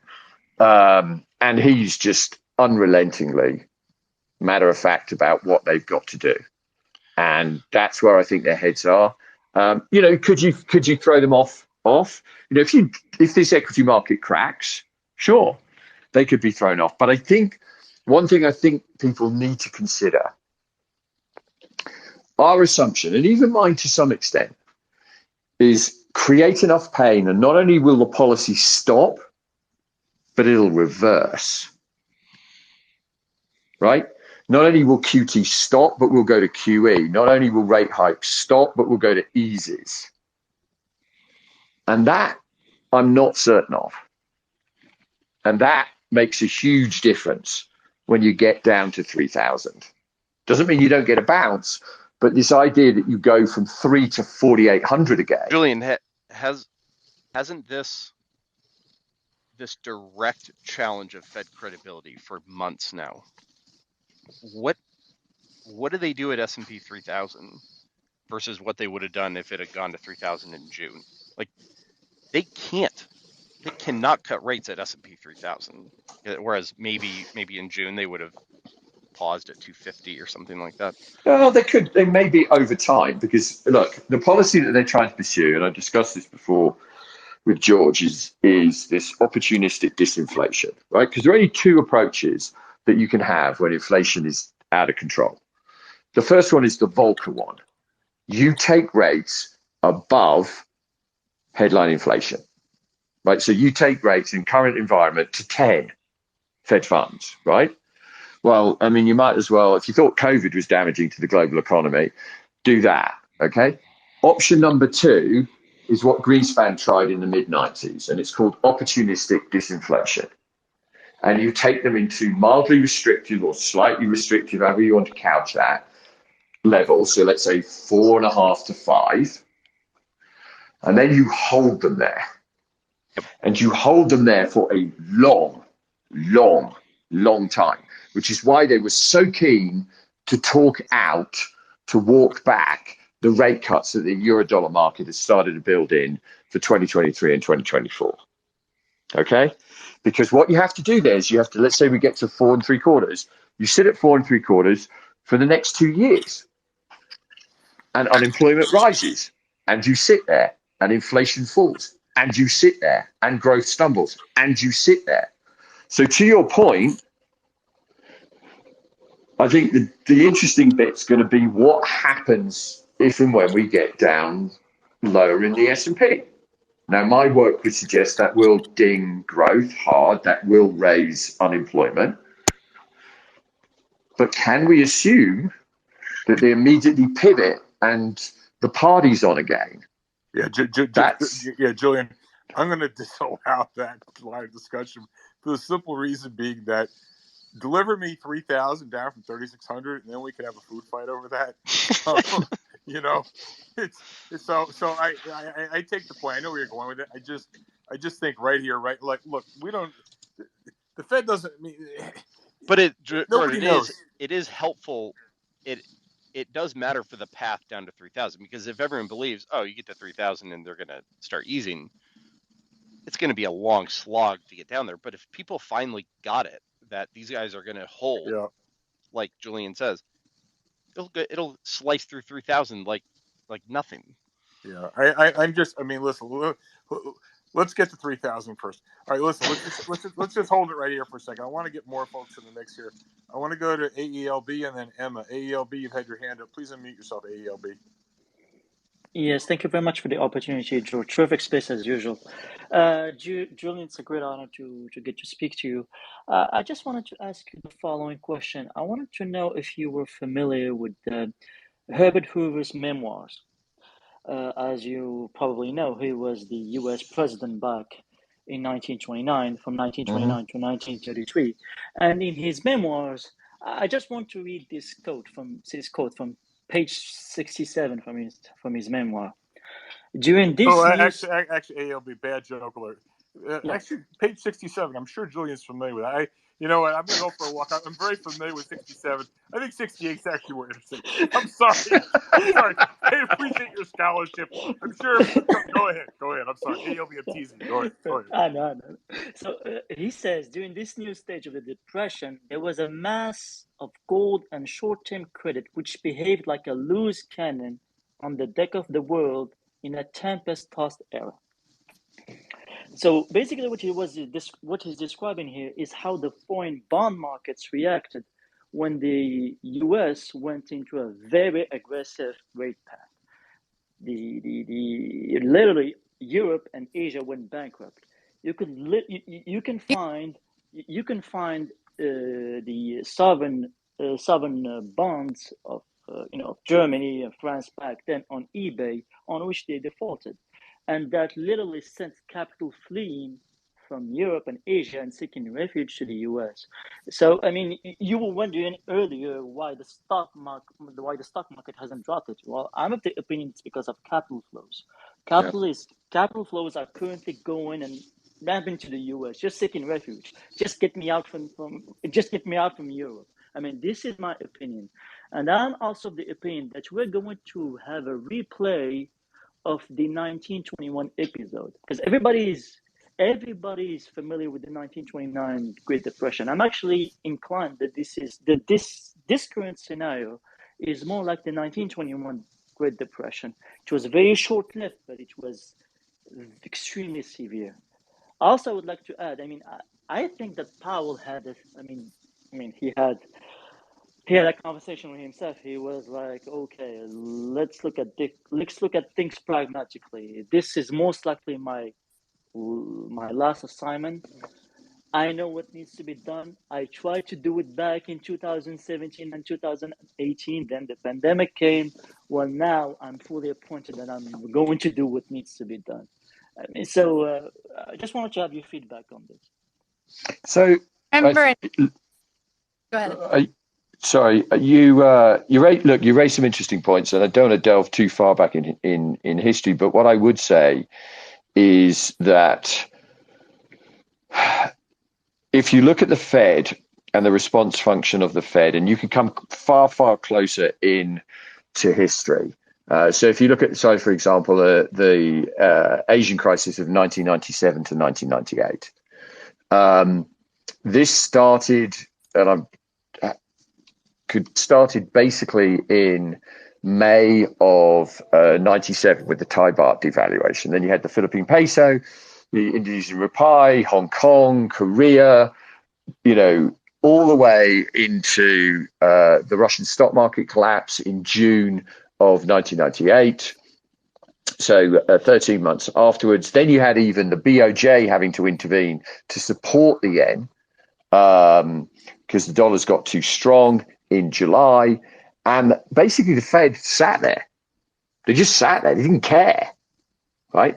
And it's only when it washed up on US shores via the Russian deval, which threatened a hedge fund at the time called Long-Term Capital, which George will remember, which forced the Fed to do essentially a bank-instituted bailout of the fund because the positions were so large it could have threatened the US banking system. And the equity market dropped 23%, that the Fed even cared. So the point is the Fed is on a mission here. And to underline, which is your second point, how determined they are, I heard that back over the summer, Powell walked in to his colleagues, the FOMC met, and on the desk was a manila envelope with all the minutes from the Arthur Burns Fed of the late 1960s and into 1970s. And the comment was, we are not going to make the same mistake again. Yep. Yep, I was told exactly the same thing. He's very decided. He's very decided. I mean, he's going there. Yeah. So the point is we can look at all these things, problems in the UK, problems in Japan, you know, problems in emerging markets. And until it washes up on the shores of the US, I suspect via something breaking either the equity market or, you know, something horrible in the treasury market, the Fed will not care. That's brilliant. If you don't mind, Josh, I just want to add one very quick thing, if you don't mind. Go for it. Yeah, make it brief because I want to bring in Yes. What is going to break, I think, Julian, is the European banking system, because they will literally blow up their bond portfolios, and the ECB is not going to be able to come and save them, because the ECB is not the Fed. They can't create elastic-based money, unlike the Fed. They require approval of all the European states. And do you frankly think that Germany will agree to bail out Greece? I think not. And by then, the worst will happen. I mean, would have happened. And they have to raise rates themselves because they have a horrible inflation problem, a stagflation problem. I mean, it may well be there. I don't know where it is, but I can tell you until it washes up here in the US, the Fed will not back off. Julian, as the saying goes, what could possibly go wrong? Okay, so let's go now to Emma, and then after Emma, I want to go to Recto Burns. Emma, good to see you. What's up? Please unmute yourself, Emma. Sorry, it was struggling there. No worries. Always love your thoughts. I'm curious. I actually had a different question earlier, but now I'm thinking about Europe because we were just talking about that, and you mentioned the ECB's got to raise rates, but how much does it help them when they're struggling with all this short supply? You know, the short supply of steel, short supply of ammonia, short supply of nat gas. Like, I mean, is it really like the consumer demand that's causing the problem? And what about this whole? No, you just look. The problem is Europe has an absolutely acute stagflationary issue, right? I mean, it is to say this is horrible is the understatement of the decade. You have German inflation data, which is, I mean, utterly out of control. Now you've got the highest, and I can't claim for having done this thing. I think it was B of A who did this today. Germany just printed the highest PPI since the hyperinflation of the Weimar Republic in 1923. But it's not even that level, though, right? I would imagine. No. Since then, it's 46% German PPI. Wow. 46%. Headline inflation in Germany just went into double digits at 10.9. That gives you a spread between PPI input costs and let's call them output costs CPI of 3,705 basis points. 3,705 basis points. If German industry eats that in margins, there is no German industry. Right? So what do you think? There is no German industry. So they have to pass this on. So Germany is going to have mid-teens inflation. Now, they're also going to have an economy which is going to be getting potentially eviscerated as we move through the winter because the forward indicators that I've got look hellacious. Now, you could say, well, the ECB has to back off. The problem is if they and this goes back to this pressure, where does the pressure move to, right? So let's say the ECB goes, oh my God, we can't raise rates, okay? Because look at this growth. So what's going to happen? Then your real rates continue to fall and the currency gets annihilated relative to the US. Do you think they might not? I mean, that might be all right with them, though, given what's going on with the yen. And no, but then it pushes up your inflation even more. True. Yeah. I mean, just look at German imported prices today. Okay. Whole point. Yeah. Right? I mean, yeah. So you're so they have to try and muddle through, right? That's what they've got to try and do. And you know, German imported prices, and this is a weak euro, just hit 32.7%, right? Up from last month of around 29, right? So they've got to try and muddle through. Otherwise, you're going to turn yourself into an emerging market like Turkey did, right, this year. I mean, how does Germany hold up, like keep it all together when you've got such a disaster in Germany and everywhere else, and then you've got the pigs with this whole new transmission tool or whatever the heck they're calling it? I mean, it seems like it's like really, I don't. Well, I mean, you basically make a choice. Bloomberg ran a story on this, and I think they summed it up well. Europe has two options. There's a third, which is, I think, is the one they'll take. Option number one is they write a check to try and cover the cost, like the UK's done, okay, to try and cover the energy shock and subsidize it. What's that going to be? 6 to 8% of GDP. Right, you can say, okay, that's all right. Well, we just wrote one for COVID, and not that far before that, we wrote one for the GFC. So these numbers are getting bloody big in aggregation, okay? Option number two is they let the price increases get passed through to the private sector. And if you haven't read, if any of you've got time this weekend, I urge you to go to the English edition of Der Spiegel, the German, it's like Newsweek for Germany, and read the English articles under the German section and under the business section as to what is happening to German industry right here, right now. Right? Their biggest toilet roll paper manufacturer just went bankrupt because they can't afford the energy, because apparently it takes a lot more energy than I thought was necessary to turn a tree into loo roll. Okay? So you are talking about deindustrialization. Okay? So then the other option is somehow they muddle through. They do a little bit of fiscal spending, but that fiscal spending is probably going to put a lot of pressure, particularly not so much necessarily for Germany, but on the pigs, on the bond markets, right? Because you're talking about issuing a lot of paper. I mean, if you spend 5% of GDP and it has to be done quickly, you're spending a lot of money. Okay, and you've got to raise a lot of debt. Okay, and that may not even be enough to offset all of the impacts. So, you know, Germany's done it, 200 billion euros. Is that enough? Probably not, because there's whole swathes of German industry now which are arguably uncompetitive. And oh, by the way, the issue isn't this year in terms of energy. It's next year if we go into the winter without any storage of gas or lower storage, right? And then, you know, that puts pressure on your bond market. That's not what you want, right? That puts pressure on your equity market. Or the other alternative is you just let the whole thing, the private sector take the whole thing and the whole thing collapses. I just think it becomes extraordinarily difficult, and I do not see how at this point, unless there's a miracle, and that suddenly all of those energy prices just collapse, the consumer confidence comes screaming back. Just pull up, if any of you've got Bloomberg, right here, right now, put in this following ticker: EU CC EU 27. So EU CC EU 27.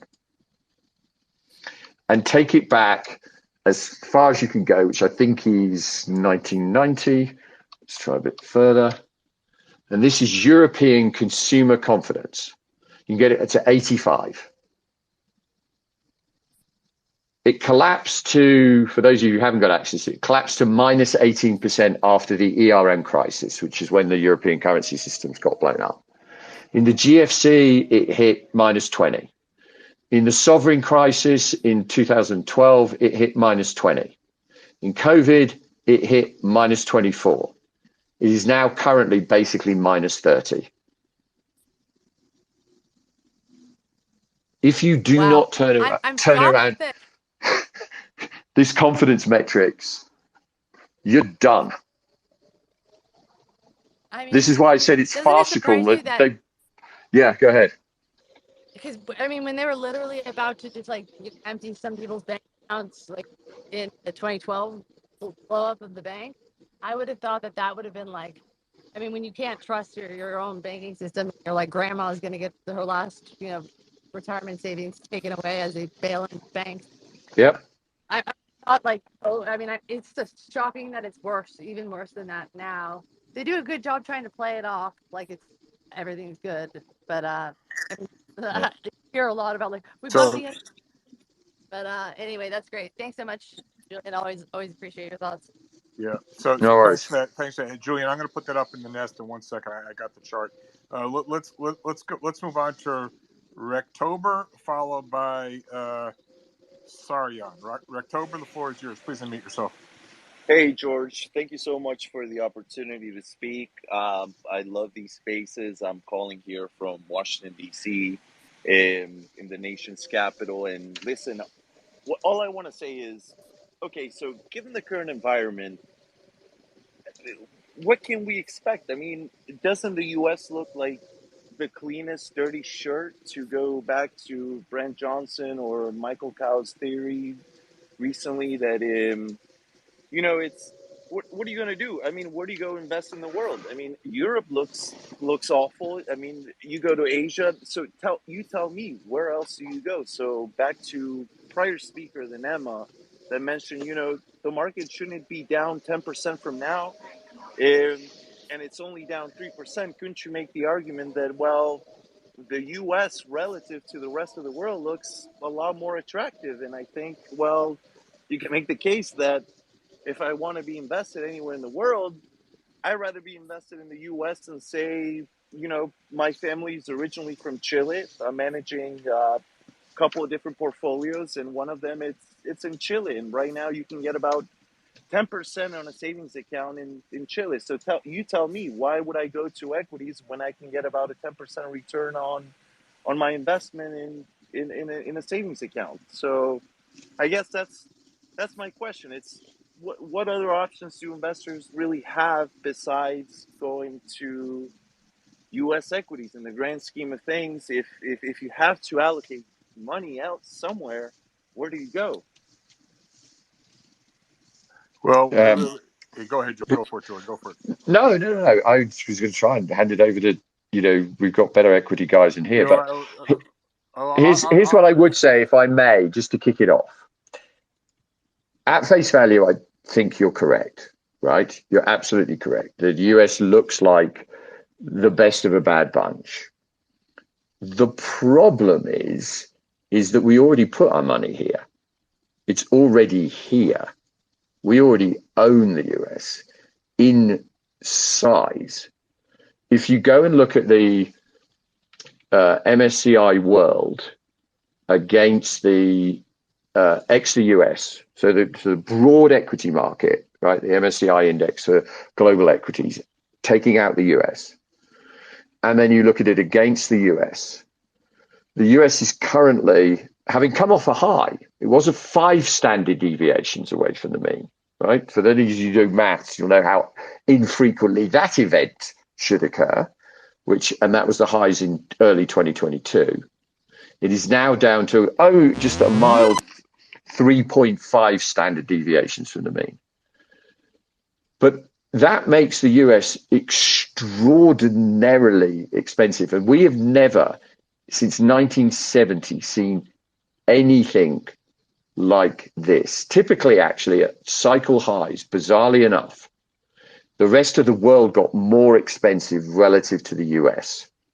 This is the first one in 50 years where the US has got this high, and this is the most extreme of any divergence. So the money is already here. Yep.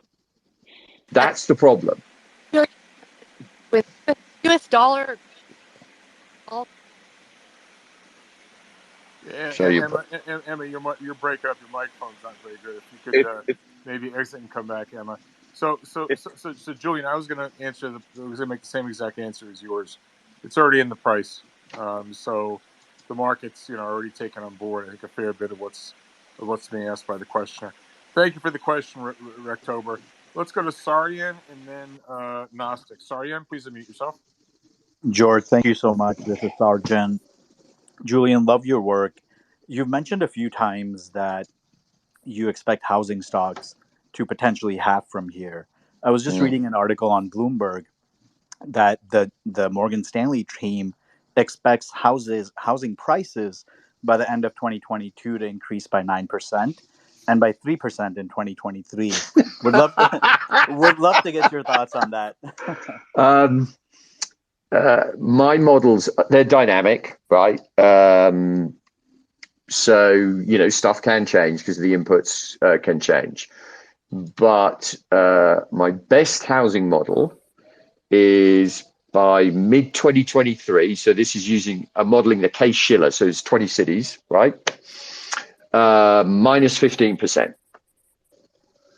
Yeah, Julian, I think that's more in the ballpark. I think. In fact, I've got that chart. I'll put it back up.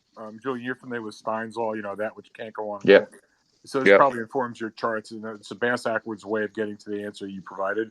Namely, I look at that graph of mortgage payments or household, housing payments, whatever, as a percentage of income, and it's at levels now which I think are at or have exceeded the early 80s. I mean, it's just unsustainable. So I look at that, and then the question becomes how, either prices got to come down a lot or rates got to come down a lot, and we know the second's not going to happen unless the whole world. Yeah, so that's the point, George, right? I mean, this.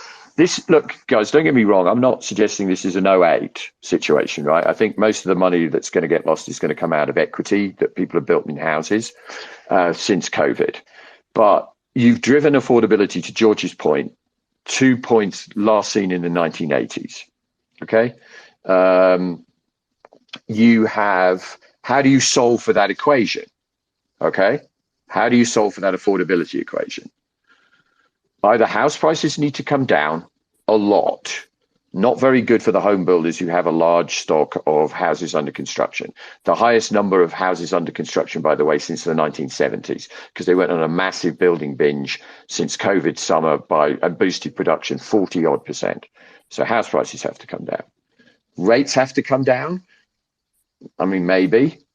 Right, but probably in a recession, that's not going to be good for housing, for the home builders or for housing activity, or wages have to go up. Now, over time, I suspect wages will go up a lot. But if wages go up a lot, bonds yields are going to go up even further, and mortgage rates are going to go up even further.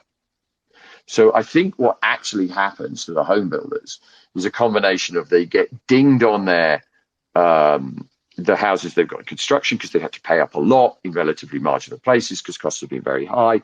So they have to write those off. And we could already see some signs of that. But what really happens is activity just stops on a dime. On a dime. Yeah, and Julian, that's happening. And I think we spoke about it in the space the other day. You may have mentioned, I don't remember who mentioned it, but the idea that your 3% mortgage, a mortgage normally is a liability, but in this case, it's an asset because if you're going to sell your house to go buy another one. Yeah, exactly. Good luck with that, my friend. All right. Julian, by the way, just so you know, I posted both the graph you mentioned, the European confidence graph in the nest. Anyone who wants to see it can see it. It shows that, as you point out, European confidence, consumer confidence, is the lowest level in decades. I also put in the nest the chart of it shows, if you look at it here, it shows mortgages as a percentage of income or something like that. So it's very graphic. Gnostic, my friend, please unmute yourself. The floor is yours. Gnostic? I don't know where you went. Gnostic, buddy. Hey, Julian, by the way, you've been fantastic with time. I hope you're enjoying this as much as we are, but do not feel you're under any obligation to stay here. I mean, we're going on 2 hours now. We'll probably go another 15, 20 minutes, but please feel free to leave whenever you wish. This has been absolutely fantastic. It's a real treat for you. And by the way, those of you who don't follow Julian, Macro Intelligence Partners, one of the premier economic market consulting firms out of London. If you're interested, please follow Julian. Go to his website. Does absolutely fantastic work. And Julian, it's really great. I've been a long time admirer of yours. Only got to know each other the last few months, but it's really, really special having you here. So I can't thank you enough. I speak on behalf, I'm sure, of most everyone in the room. So Gnostic, are you there? I don't know where you went.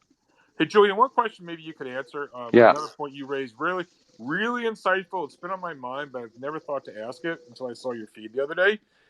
You pointed out, you mentioned this in the need to kill corporate pricing power. But more specifically, the role, and I don't know how you would quantify this, where you look at Gini coefficients for concentration ratios or whatever, but you have some way of measuring how aggressive corporations are in raising prices. And I'm not just talking about nominally raising prices. I guess if they were excessively raising prices, that would show up in margins. But I have this idea, it's a prejudice of mine, and I don't know if I'm sure you've examined this, and how do you empirically observe this? The idea that corporations are really being, far more aggressive in raising prices, these last few cycles since we all worship the altar of maximizing shareholder value.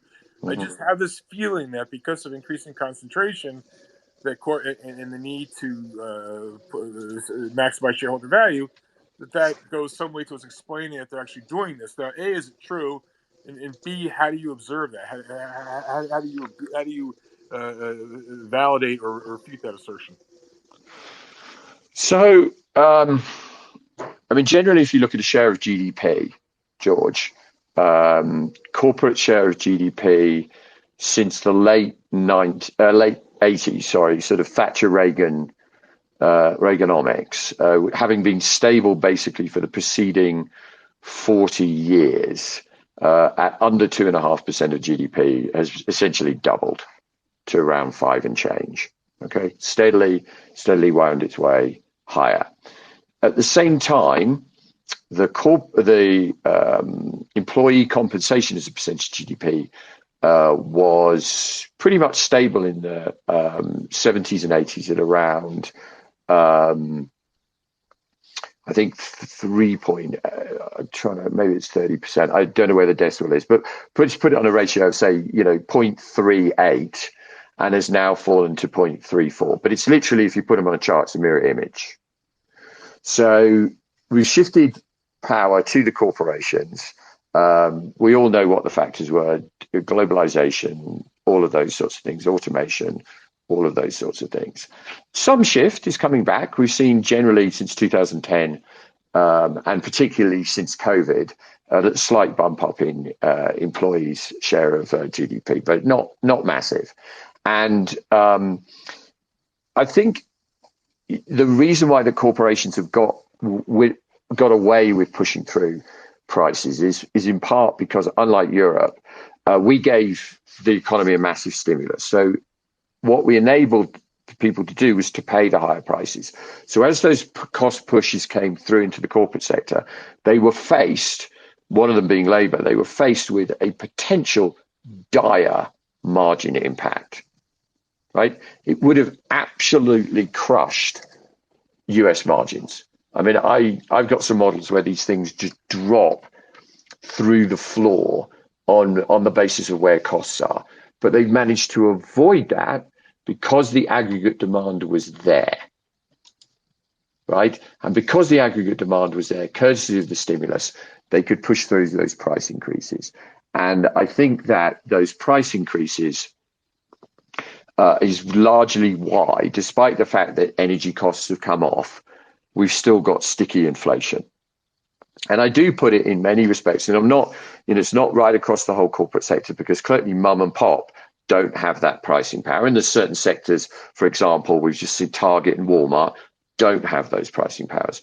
But there's whole swathes of the US economy, which are highly monopolistic or oligopolistic at best in terms of competition, right?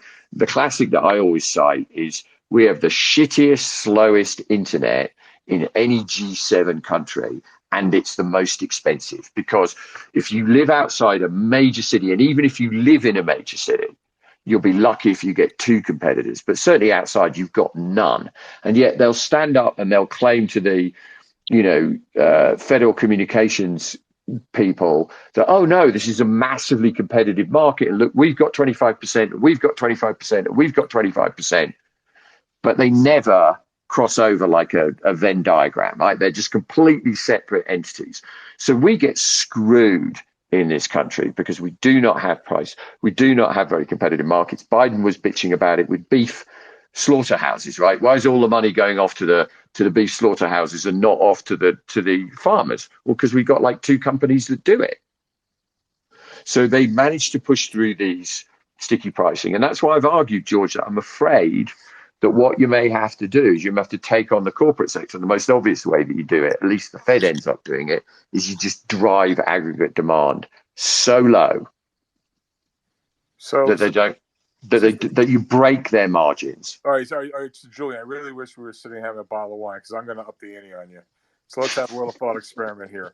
Okay, so we agree. So ceteris paribus. Okay, all things being equal, which they never are. So we have a higher degree of corporate concentration and therefore stronger pricing power than previously. Okay, 1.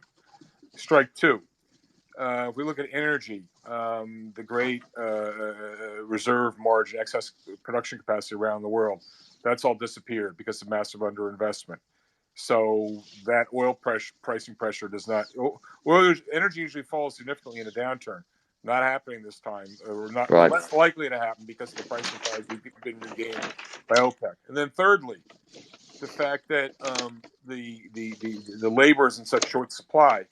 The companies are less likely or less willing or with less dispatch to shed labor because it's been so hard to attract and retain labor that they're loath to let it go that quickly. So 3 factors: A, increasing corporate concentration; B, the energy situation; C, the fact that labor is so tight. All things being equal, which they never are, doesn't all that, and I'm probably missing a few other things as well, don't all those together conspire to mean that inflation would stand to reason? I'd be shocked if inflation wasn't a lot stickier this cycle. What would you say? You already weighed in on factor number 1. What would you say about factors 2 and 3, energy and labor?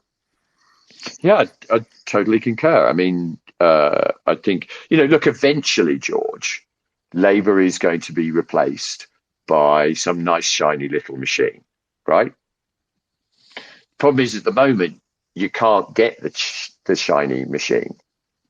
So maybe 3 years from now, maybe 5 years from now.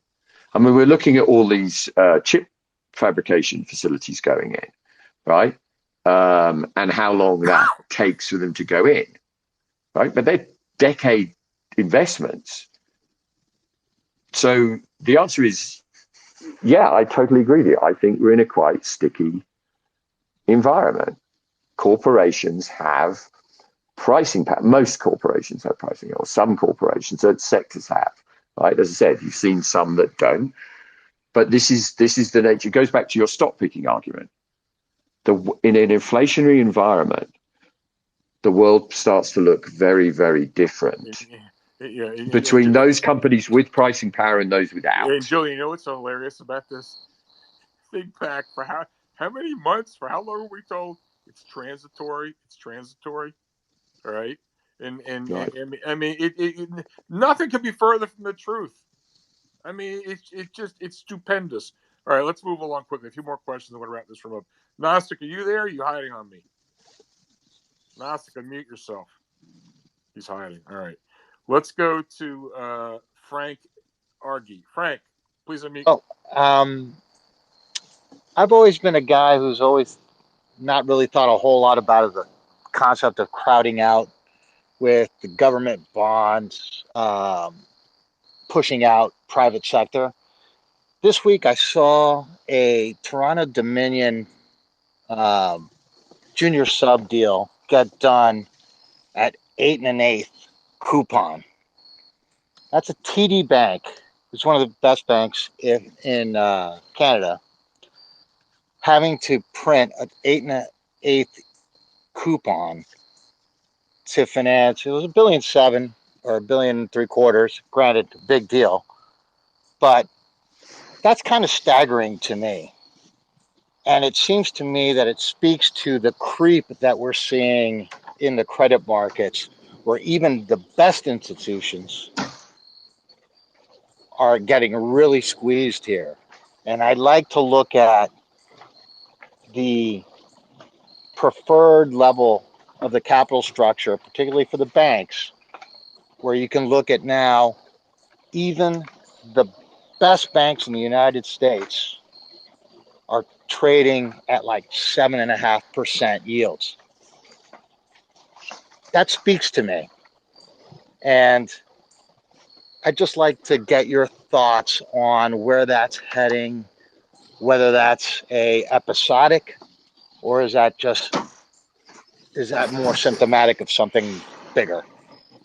Well, thanks. I'll go at it first, and Julian can weigh in. I'm just going to channel my inner Julian Brigden, and it goes back to something we were talking about at the very top of the at the very top of the space, and the idea of the increase in the discount rate, and the fact that all assets get priced off of that with a risk premium. And if you're starting with if short-term money is 4.3%, and then you start thinking what investment grade should be, and then what credit should, where junk should be, and then where equity should be. I mean, I see just, George. I don't hear George. Sorry, Gnostic. I'm going to throw you. So, Gnostic, if you can hear me, we couldn't hear you at all. So, if you would please come back up. Okay, sorry about that. So in any event, no, I don't. I think the entire capital structure, the entire investment landscape, has not taken on board this bigger problem of the increase in the risk-free rate. And what you're referring to is just one manifestation of this. I'm going to read this thread that there's a fellow One Bubble to Rule Them All put out today. He's great, and Julian, you're laughing. I think you know what I'm talking about. Anyway, let me just read this to you. It'll just take 1 minute, and I'll put this in the nest in a second. Just bear with me 60 seconds here, because this is really short, but it's important. I'll read it slowly. Important to keep an eye on the main story. You can think of every single global risk asset as being priced off of the U.S. long bond. Due to QE, the long bond was wrongly priced. Now it is normalizing. Every single risk asset should have a risk premium on top of the U.S. long bond. Due to QE and Keynes's animal spirits, this risk premium effectively became zero, or close to zero, over the last few years. Next, due to the suspension of QE, every single global risk asset is now being repriced against a normalizing U.S. bond yield and normalizing risk premium. This, in effect, means that the discount rate for each and every global risk asset is rising by between 2 and 10%. The effect of raising the discount rate for a risk asset from low single digits to mid to high single digits will cut the value of every single global risk asset by 20 to 50% or more. Should inflation remain sticky, this downward pricing will not be reversed, unlike the dot-com bust and the GFC. Almost ending here. We are at the start of a likely permanent, once-in-a-generation, downward repricing of every single global risk asset after a likely permanent, once-in-a-generation upward repricing of the discount rate for all risk assets. And the finale, despite the year-to-date decline, and Julian, I'm a man after your own heart, despite the year-to-date decline in global risk asset prices, investors still have not grasped that 1, the repricing still has a long way to go, and that 2, there will be no rebound at the other end. Julian, thoughts, comments, reactions? I'm not sure you could have said it as well. I guess very well put, George. I would just add that obviously the 10-year treasuries are the global risk-free asset, but they themselves have been influenced by other global risk-free assets per our earlier conversation. You look at JGBs, you look at what the policy of the BOJ, you look at the policy of the ECB. And, I'm sitting here and I'm looking at a chart of 10-year bond yields, and I don't see why 10-year bond yields can't go back to 4%, right? Which is where they were. Well, no, George, bear in mind, we could have. I'm laughing at myself because you're 100% right. But just out of context, that sounds a ridiculous statement to make, given where yields just were 6 months ago. But you're 100% right. Right, but you've got to think of this. The easy target is 3, right, and then the prior range for the decade before was basically 4 to 5 or 3 to 5, right? So 4.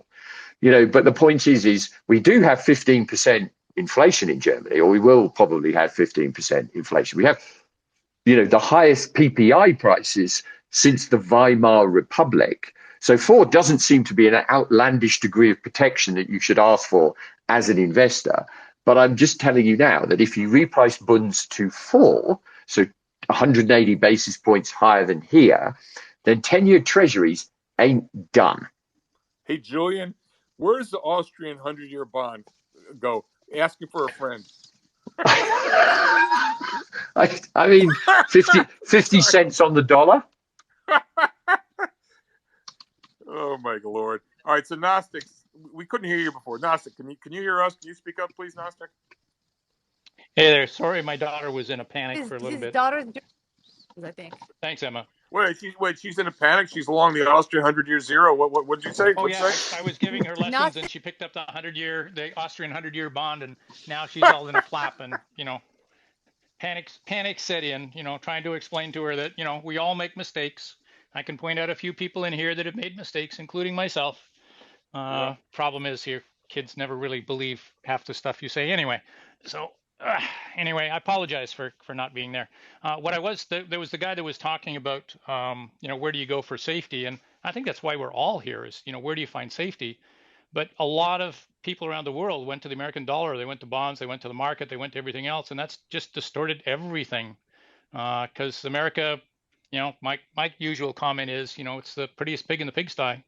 And they all need to be washed. But how we're going to get there, I literally don't know. That's why I come in and listen to people like Julian, Emma, George to sit down and go through the stuff. Because if I knew where to go, I would be there and sitting in a nice little B&B in Maui, up halfway up the mountain and on the beach and having a good time.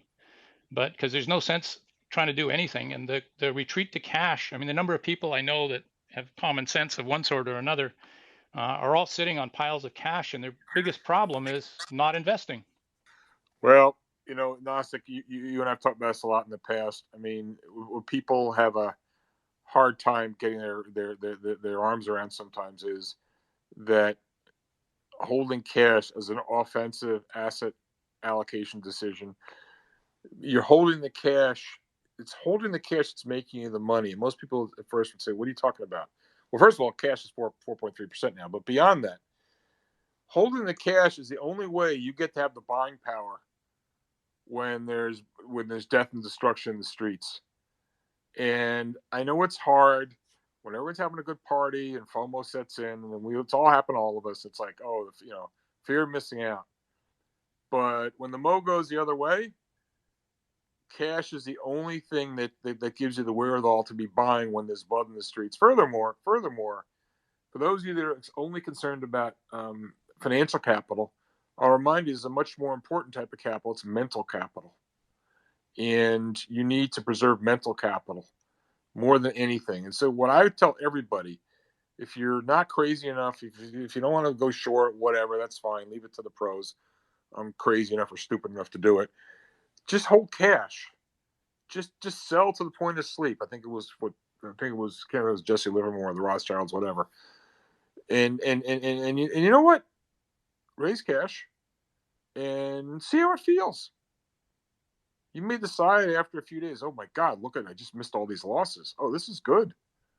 Or you may decide you hear a hot tip from somebody, some great story, some great narrative, and you just can't wait to get back in. And you can buy back in.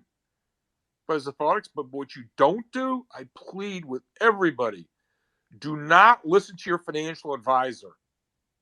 Oh, I can't sell.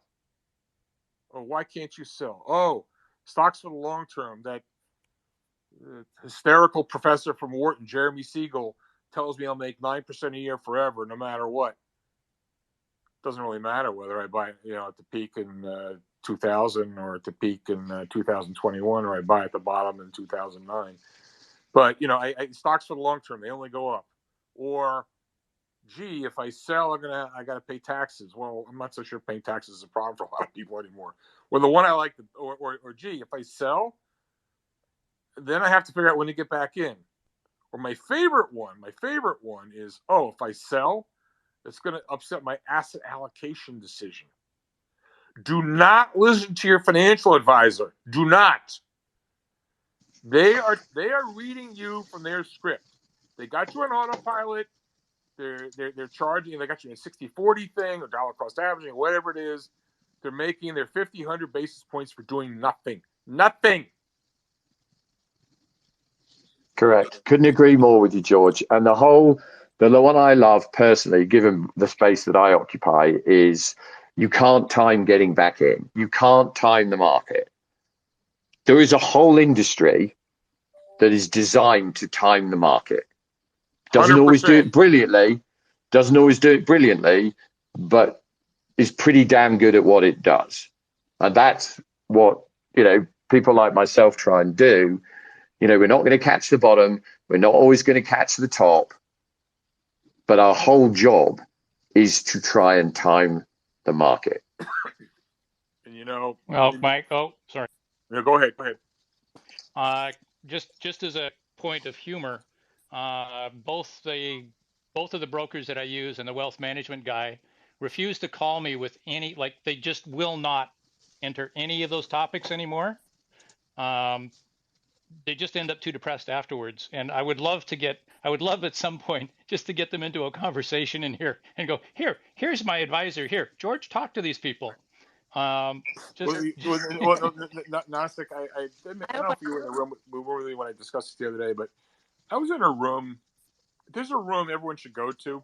I think it's on Tuesday or Wednesday nights. There's a bunch of RIAs. It's run by one of the hedge guys. And it's a bunch of RIAs just comparing notes and war stories, what to do.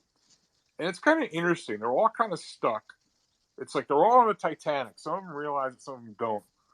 But the ones that are on the Titanic, they don't know what to do, because if they enter a sell order, there's a call from headquarters. If they try to raise cash, there's a call from headquarters. And so they're trapped with, they can either do the commercially expedient thing to do, which is just mouth the party line, stay the course, or they can do what the right thing to do is. But then they invite the examination and consternation of senior management. And so, no, they're. I did go in one of these rooms once, and I had some interaction with them, and they know something is wrong. And that, by the way, is why these rooms. That's what these rooms are designed for. That's why I believe, Julian, I'm going to meet you because you're using your Bloomberg. And that's why people come to these rooms. It's not because I'm so smart or Julian. We all realize collectively that something is wrong. It's kind of like with politics. One of the things I think people appreciate about these rooms, we don't get into politics in these rooms. This is not a political statement. It's a statement on the state of politics, which is people know something is wrong. That's what populism is all about. That's why, my view, that's why people voted for Trump instead of Hillary in 2016. That's why, they're voting against the system. It's just not working for them. That's why you had Boris Johnson. That's why you had all the stuff in Europe and the whole deal. It's a global thing. It's not a Trump thing, all right? And that's why in 2020 you had Biden, people voting for Biden against Trump. And that's why I expect probably the next election will be voting against the system again. People know something is wrong. They know they're being lied to. It's true in politics. It's true in finance. Jim Cramer, CNBC, your wealth advisor, it's all the same nonsense. It's garbage. It's garbage. There's another way. There's a better way. It's this room. And so I really value all of you, Julian, Emma, Gnostic, Carpathia, all of you. This is together we're figuring this out. Nobody has a monopoly on the truth. Nobody. Certainly your wealth advisor doesn't. Carpathia, why don't you weigh in here, Carpathia? You got something? Please unmute yourself, Carpathia. I always like to hear from you. Well, thanks, George. I was going to say it's Friday at 5:45, and I'm strangely glad to be in a room and spaces with a bunch of other people who are focusing on this. And I don't want to call us the Losers Club because we don't have a life, but I think it's pretty damn important. What George just said, I was just going to say that and say, hey, this is what we do. It's not who we are. And I keep saying that because I've been through a lot of these. And, it's going to get bad. It got worse from the last spaces. And we have to always remember that, it's what we do and we like it. And that's why we're here on Friday night. It's interesting. They have a template, the financial advisors 18 months ago. I'm not going to say any names or anything. We brought it up.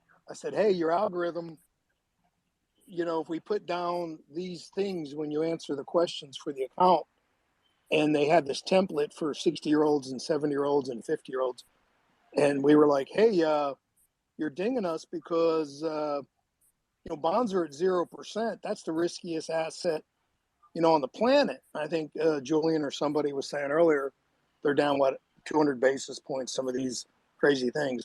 So these guys, George, this whole system, it's computerized and algorithm based, and they've got somebody all pigeonholed, and you're sitting there, and the lawsuits are going to go through the roof if they got all these older people and retired people, and they built this thing that traditionally is built on fixed income, and they're down 30% on their fixed income. Anyway, it's so catawonk to any kind of changes that's going on in this room that this is where, and they don't really understand it, the clients. That's why this room's important. So, anyway, I love that in this room at 5:45, when there's a lot of other things we could be doing, but it's a good place to be. And I wish everybody the best. Remember, again, this is what we do. It's not who we are. Thanks, Carpathia. And by the way, for some of us on the East Coast, it's 6:45, so even bigger sickos. All right, listen, we got a bunch of people here. Hang, I George, want to move quickly hang. so we can wrap. Yeah, there we go. So I want to move quickly so we can get on with our lives and do other things. So I'm gonna let everyone ask a question, but keep the question brief because I want to get through these quickly. Jeffrey, please unmute yourself. The floor is yours, Jeffrey. I just want to say I am an RIA, and we're not all just out there sticking everybody in 60-40 portfolios. Part of the reason I listen to these rooms is to learn and to do better for people. And there's no algorithm. There's nobody that tells me in the RIA business what I can do with the client's monies. If I have stuck somebody in a 60-40 portfolio and that's all we're doing, yeah, we deserve to be fired. And everybody should just look at it that way, as opposed to saying that all mutual fund managers are doing a good or a poor job, or the people that just hug the benchmarks, that's somehow okay.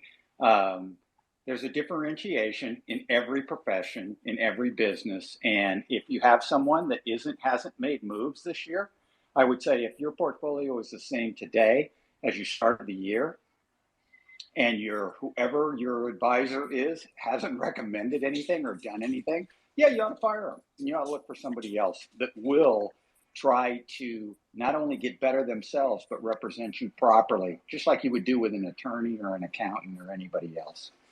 And that's all. Hey, Jeffrey, thank you for that. In my enthusiastic Carpathia, let me say sorry. Carpathia, let me just say so. I want to correct something. So, Jeffrey, thank you for that. In my enthusiasm, I may be painting everybody with a broad brush. My sort of visceral reaction was to sort of the nonsense you see with these talking heads from the major firms on Bubble Vision. And so you're completely right. Sadly, I believe that that there are too many advisors that fall into the category that I was referring to. So I thank you for the correction. I agree with you on that 100% too. Yeah. There are too many that this is what we do, and you have 10% SPY, 5% this, 4% that, and we rebalance it once a year, and that costs you. In fact, I think it might be useful for future space if we had maybe a handful of smart RIAs, maybe have like a little panel discussion and talk about what's going on in the real world with a typical client versus the type of dialogue that we have in this room. I think that'd be really interesting. Jeffrey, I'm going to reach out to you to see if we can't set up a room like that. I think that would be super informative. Carpathia, you wanted to say something? I interrupted you. No, I just wanted to clarify. Jeffrey's right. There are independent people like us and other things, but I was talking more about your custodian. They lay a template over everybody. And even if you're semi-independent, if you go outside, like Walt Diemer was saying several weeks or months ago, like if you go outside your 4% or your 5%, compliance comes down on you. That's a real thing. So people like Jeffrey are doing fantastic work, but you got the system and depending on who your custodian is, the handcuffs are there. So anyway, I just wanted to, he's fantastic that he's doing that and educating. But it's not the majority it's my experience. Maybe I'm too far out on the reservation. Yeah. Anyway, Carpathia, thanks for that. Before we go on any further, you reminded me. I never read my Walter Deemer. I talked to Walter. I have a 45-second voicemail from Walter. He and I traded calls this afternoon. I spoke to him later. He's unable to make the space, but I want you to hear Walter Deemer in Walter Deemer's own words. So hopefully, it's only 45 seconds. Hopefully, you'll be able to hear this. Let me just turn this up. Hold on. Okay, here we go.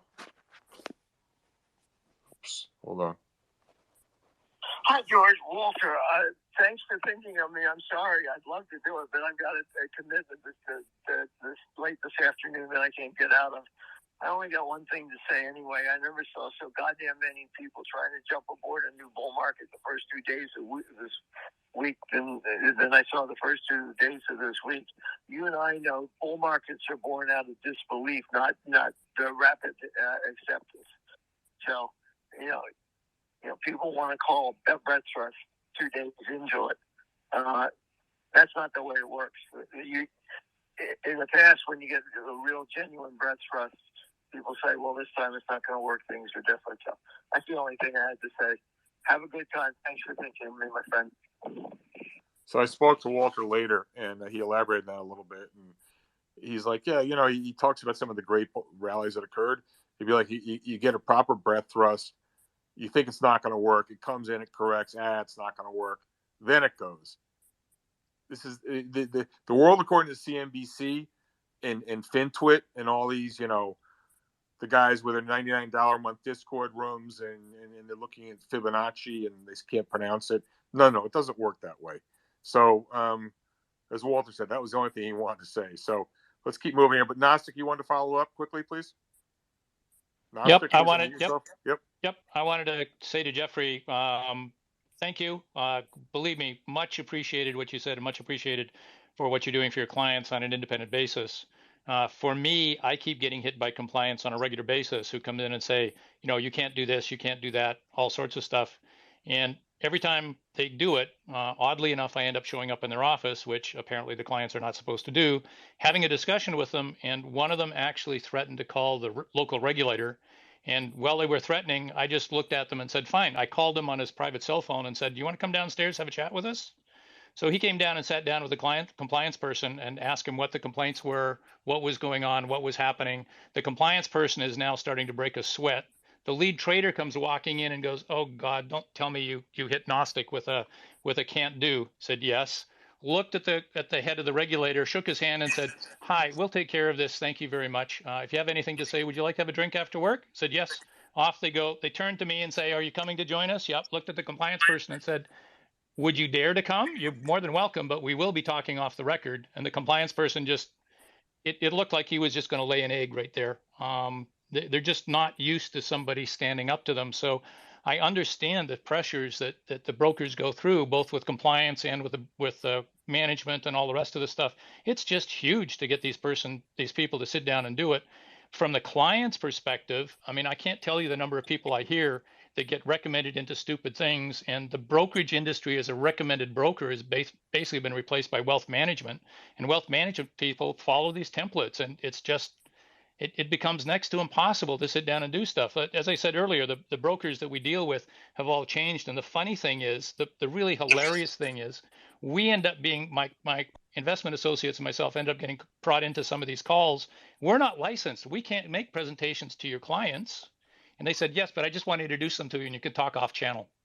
And I'm like, okay. So we end up talking to some of them, and some of them have literally no idea where to go. I'm recommending that they come into these rooms and just listen in the rooms for 4 or 5 months, just to get some feeling for what's going on outside of the recommendations that they're getting from the brokers and these newsletter writers, because it's just, it's so much crap. And they try to explain, well, the market's changing. And one of my associates just looked at him and said, no, you don't understand. Every time the market goes up, it's a dead cat bounce. I'm selling. I'm the guy that's bringing it back down.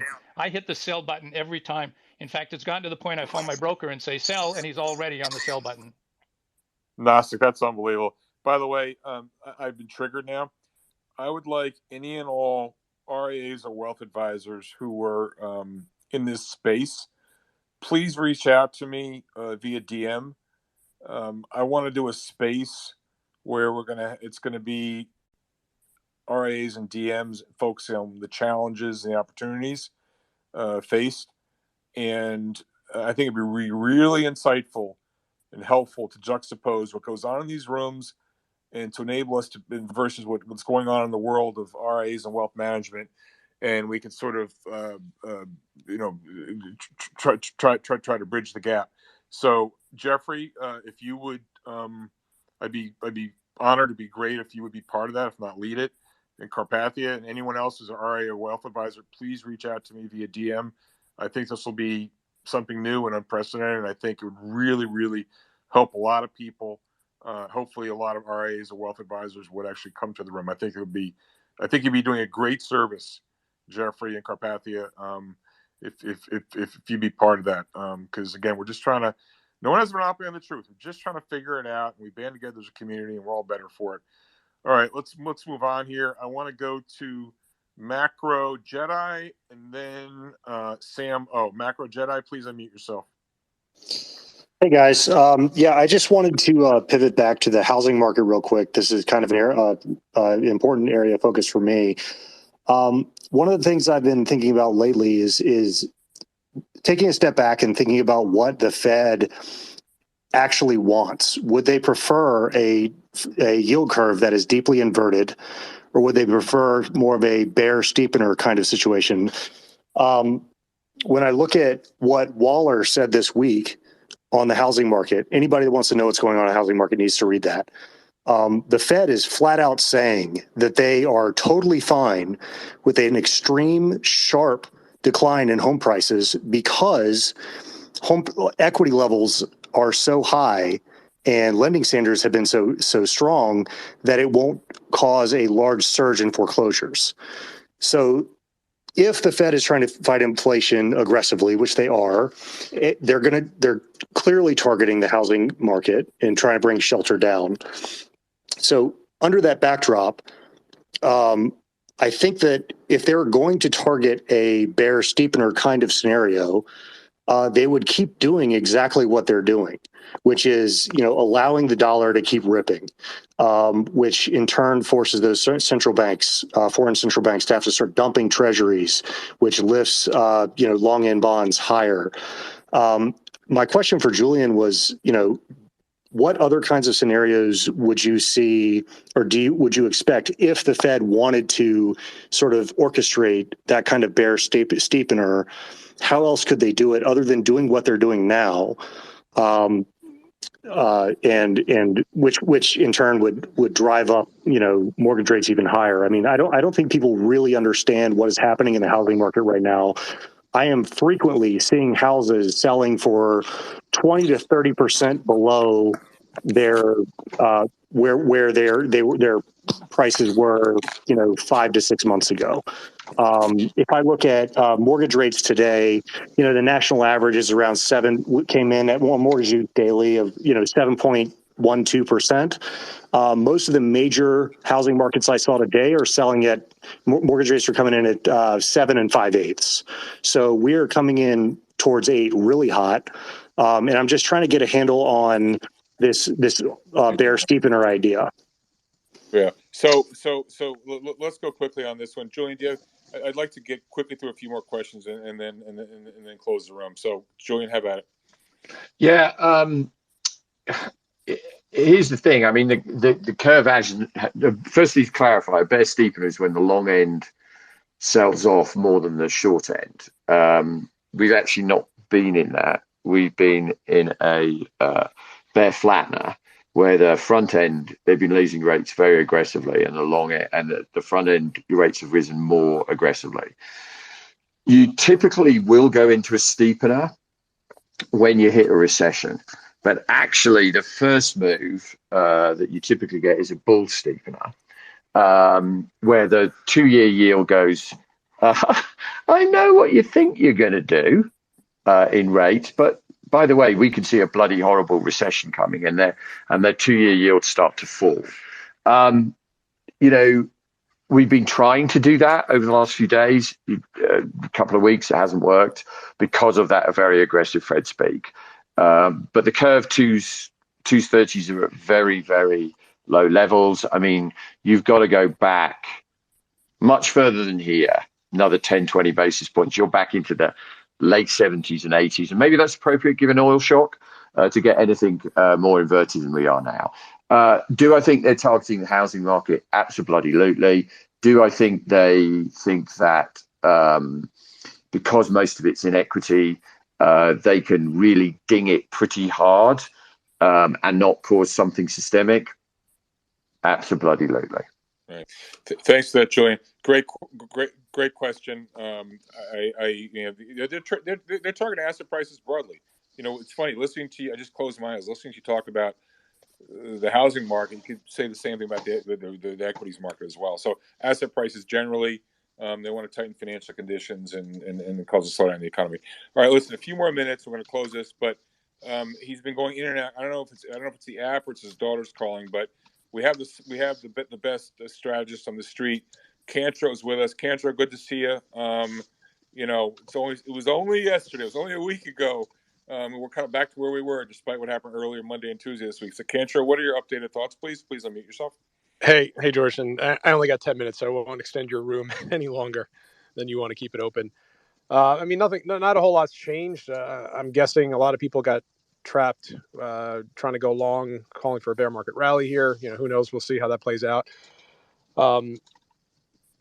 Just this bad news is good nonsense is going to bite investors in the back. It's going to show up in earnings, and those earnings numbers are still insanely high. I think everything's generally been covered on this room.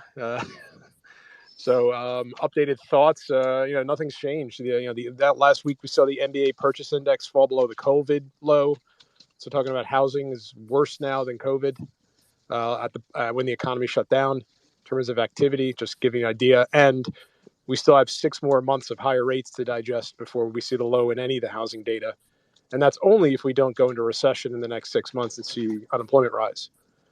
Which, everyone's talking about the Fed trying to get unemployment up. And then someone just said, I don't know if it was you, George, or someone else, Fed's trying to get housing down. The Fed's also trying to crush earnings.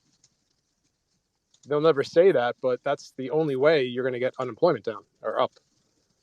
Right. Correct. So it's just, when has the Fed ever been not only crushing valuations, but also crushing earnings? And that's the whole bear market that's still ahead of us that I just don't think people appreciate because, a lot of these technicians or macro tourists are saying, or market tourists are saying, oh, we're 10 months into a bear market rally, and the average bear market, and the average bear market's only 13 months and only goes down 30% and this and that, and all these stats. It's all garbage. None of it's in context. It's over a sample period of eight different episodes that were all, had different problems and different catalysts. And the biggest one here is that we've had, going in on month 10 now of an interest rate driven bear market where equities have been the victim. The true bear market really started for equities in June when earnings estimates peaked, and now they're falling. They fell $1 this week, so you're really starting to see an acceleration. And I think ultimately earnings is going to keep a lid here on any bear market rally going forward. A Cantro question. Since you speak to some of the biggest, I don't want to say smartest, some are smart, some aren't, but some of the biggest institutions, and for the average person in the room, they may not.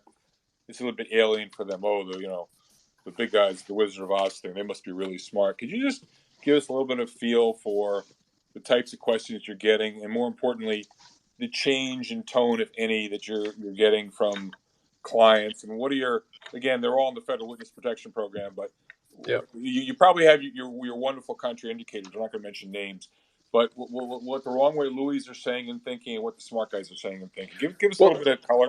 One of the things I'm recognizing, and I got to say this carefully, and I've been doing this almost 20 years, and it's all been macro or quant or both, is that we know most investors on Wall Street, 90% of them, probably more, only look at stocks.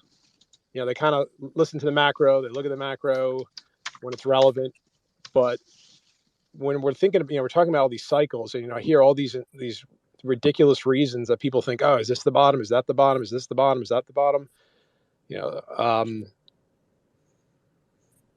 It's just like all you got to do is look throughout history, and all these things people are talking about are so inconsistent at timing a bottom, and you could see what actually does occur at a bottom in the market. The economy bottoms ultimately, or at least pretty close to it, and we're nowhere near that today. So again, this has been an interesting experience to really make me appreciate how little of macro history, market cycles people really understand, even on the institutional level. And again, I think it's because they're all fundamental stock pickers that look at balance sheets, income statements, and cash flow statements of their companies and think about everything in the context of that, and not, with a macro lens, which ultimately this is all macro. This has got nothing to do with any one company. Cantro, couldn't agree more. And I was saying earlier before you're in the room, in part, it's a function of the regime we've been in, because for the last, 3-4 decades in the period of great moderation, the force was with you. The wind was at your back. You didn't have to think about macro. Now you do. So the game has changed. And again, for those who don't follow him, take my word for it. I've been doing this 41 years. And this guy's the best strategist I've ever on the street I've ever met. So he's good looking and he's young. I don't know how he got so smart, but he for my money, he's the best ever. So there you go. Cantor, stay there. We're gonna have some more questions, I'm sure. I want to go quickly here. Let's go to the Buden Group and then followed by Sam O. Mr. Buden Group, please speak up. Please unmute yourself. Thanks for having me, George. These spaces are quite wonderful. I'm just going to touch on an RIA issue real quick. Kind of tongue-in-cheek, I have found in the last 20 years of doing this, my office gets pitched all the time, and I know the RIAs and other broker-dealer affiliated reps know this, from mutual fund and annuity wholesalers.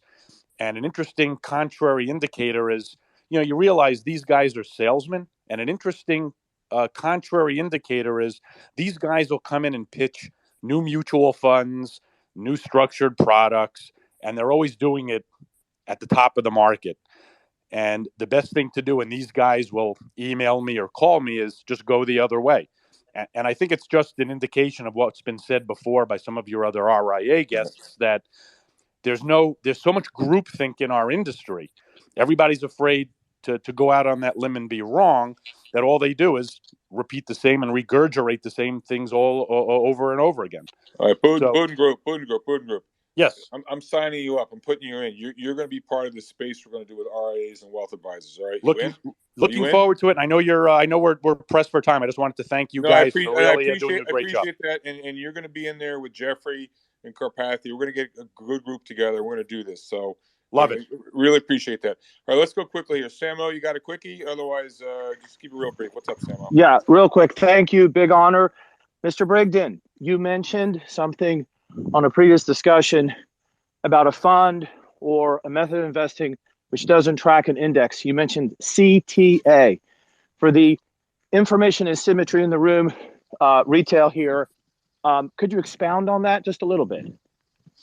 Yeah, so CTAs, commodity trading advisors, are systematic trend followers and completely arbitrary in the sense that they don't care whether things go up or go down. They tend to do extraordinarily well in periods of high volatility, but trending, that's what you want. And so, in a market which we've lived in this, everything goes up, goes from bottom right to top right. It's been kind of easy. I think in volatile, somewhat more volatile markets. So let's say we go into like a boom bust economy, which is what I fear.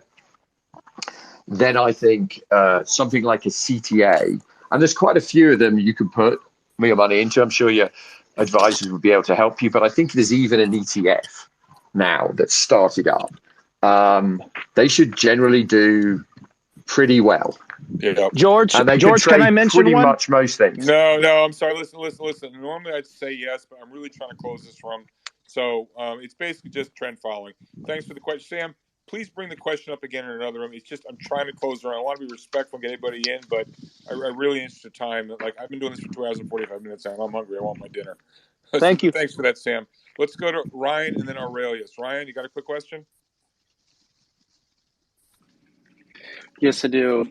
Thanks again for bringing me up. My question is just for both you and Julian. I'd like your opinion. As far as from what I'm hearing and the picture that Julian's painting, and how far and how hard this crash can be, and being the danger of being in traditional. But I work for the fire department, and stuff that the fire department has as far as our pension. So just with all my personal money, I'm not a pro at investing, and so I'm just not trying to time it, and realizing how hard it is to even time.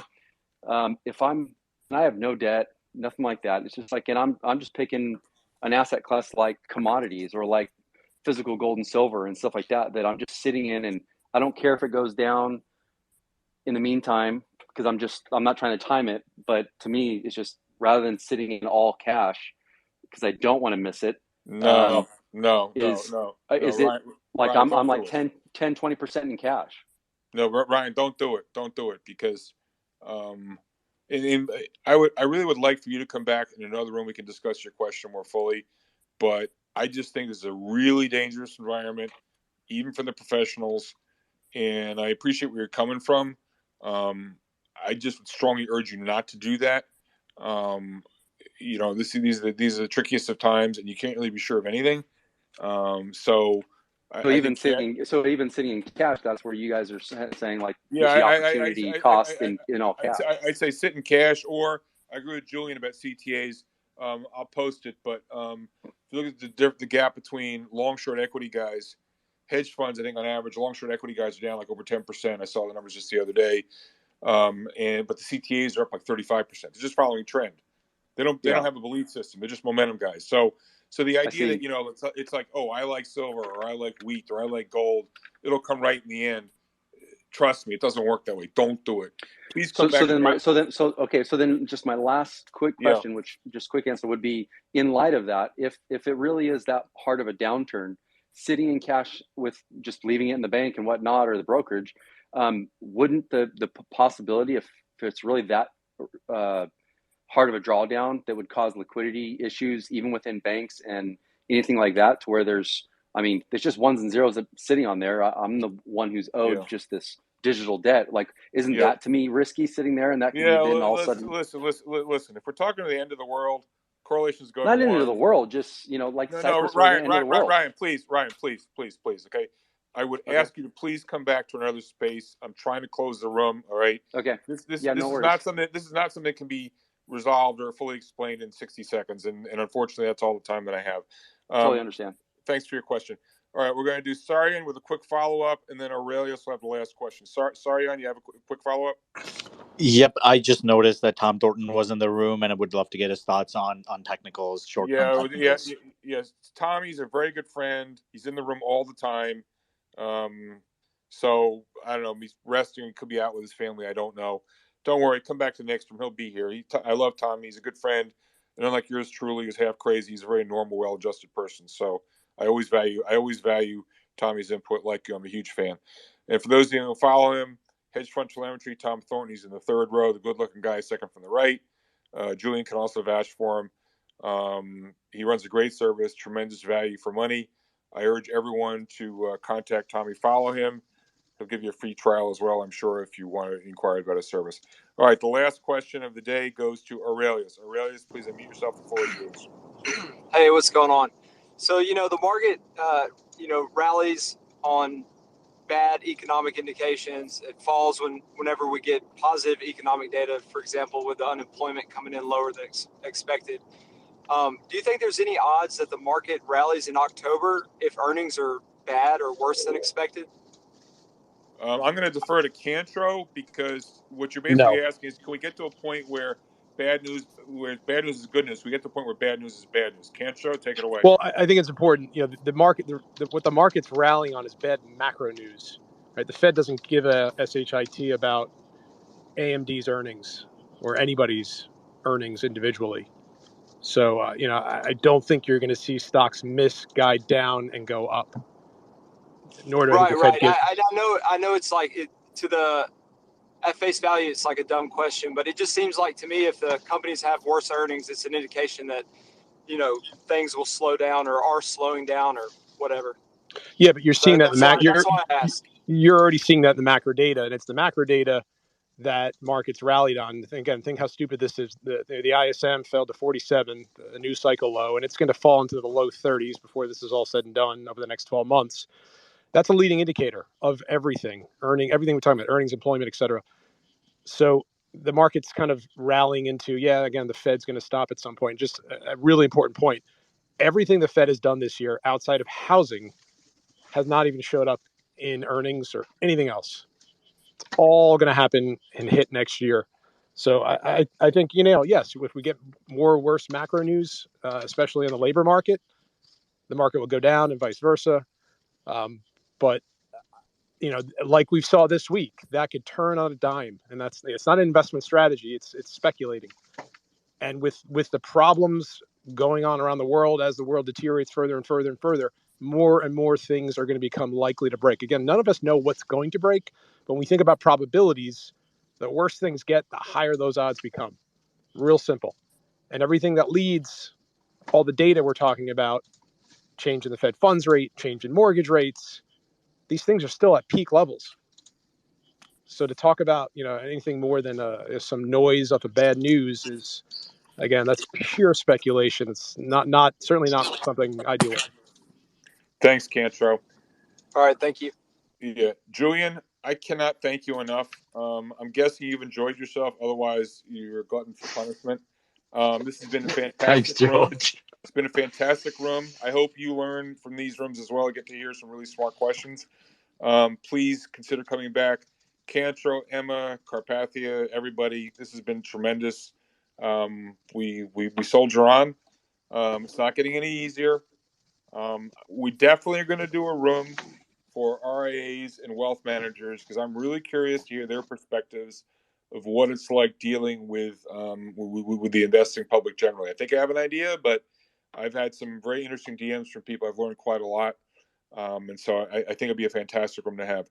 The next room we have scheduled, we'll do them before then, but the next one I have on the schedule is with Jared Dillian of the Daily Dirt Nap. Jared is a very good student of sentiment. I believe we scheduled it for next Thursday at 4:15 or 4:30. It's in my feed. We'll do a room before then. Who knows? Might want to do tomorrow or whatever on the weekend. I expect things are going to get dicier and more volatile as we go along here. Stay tuned.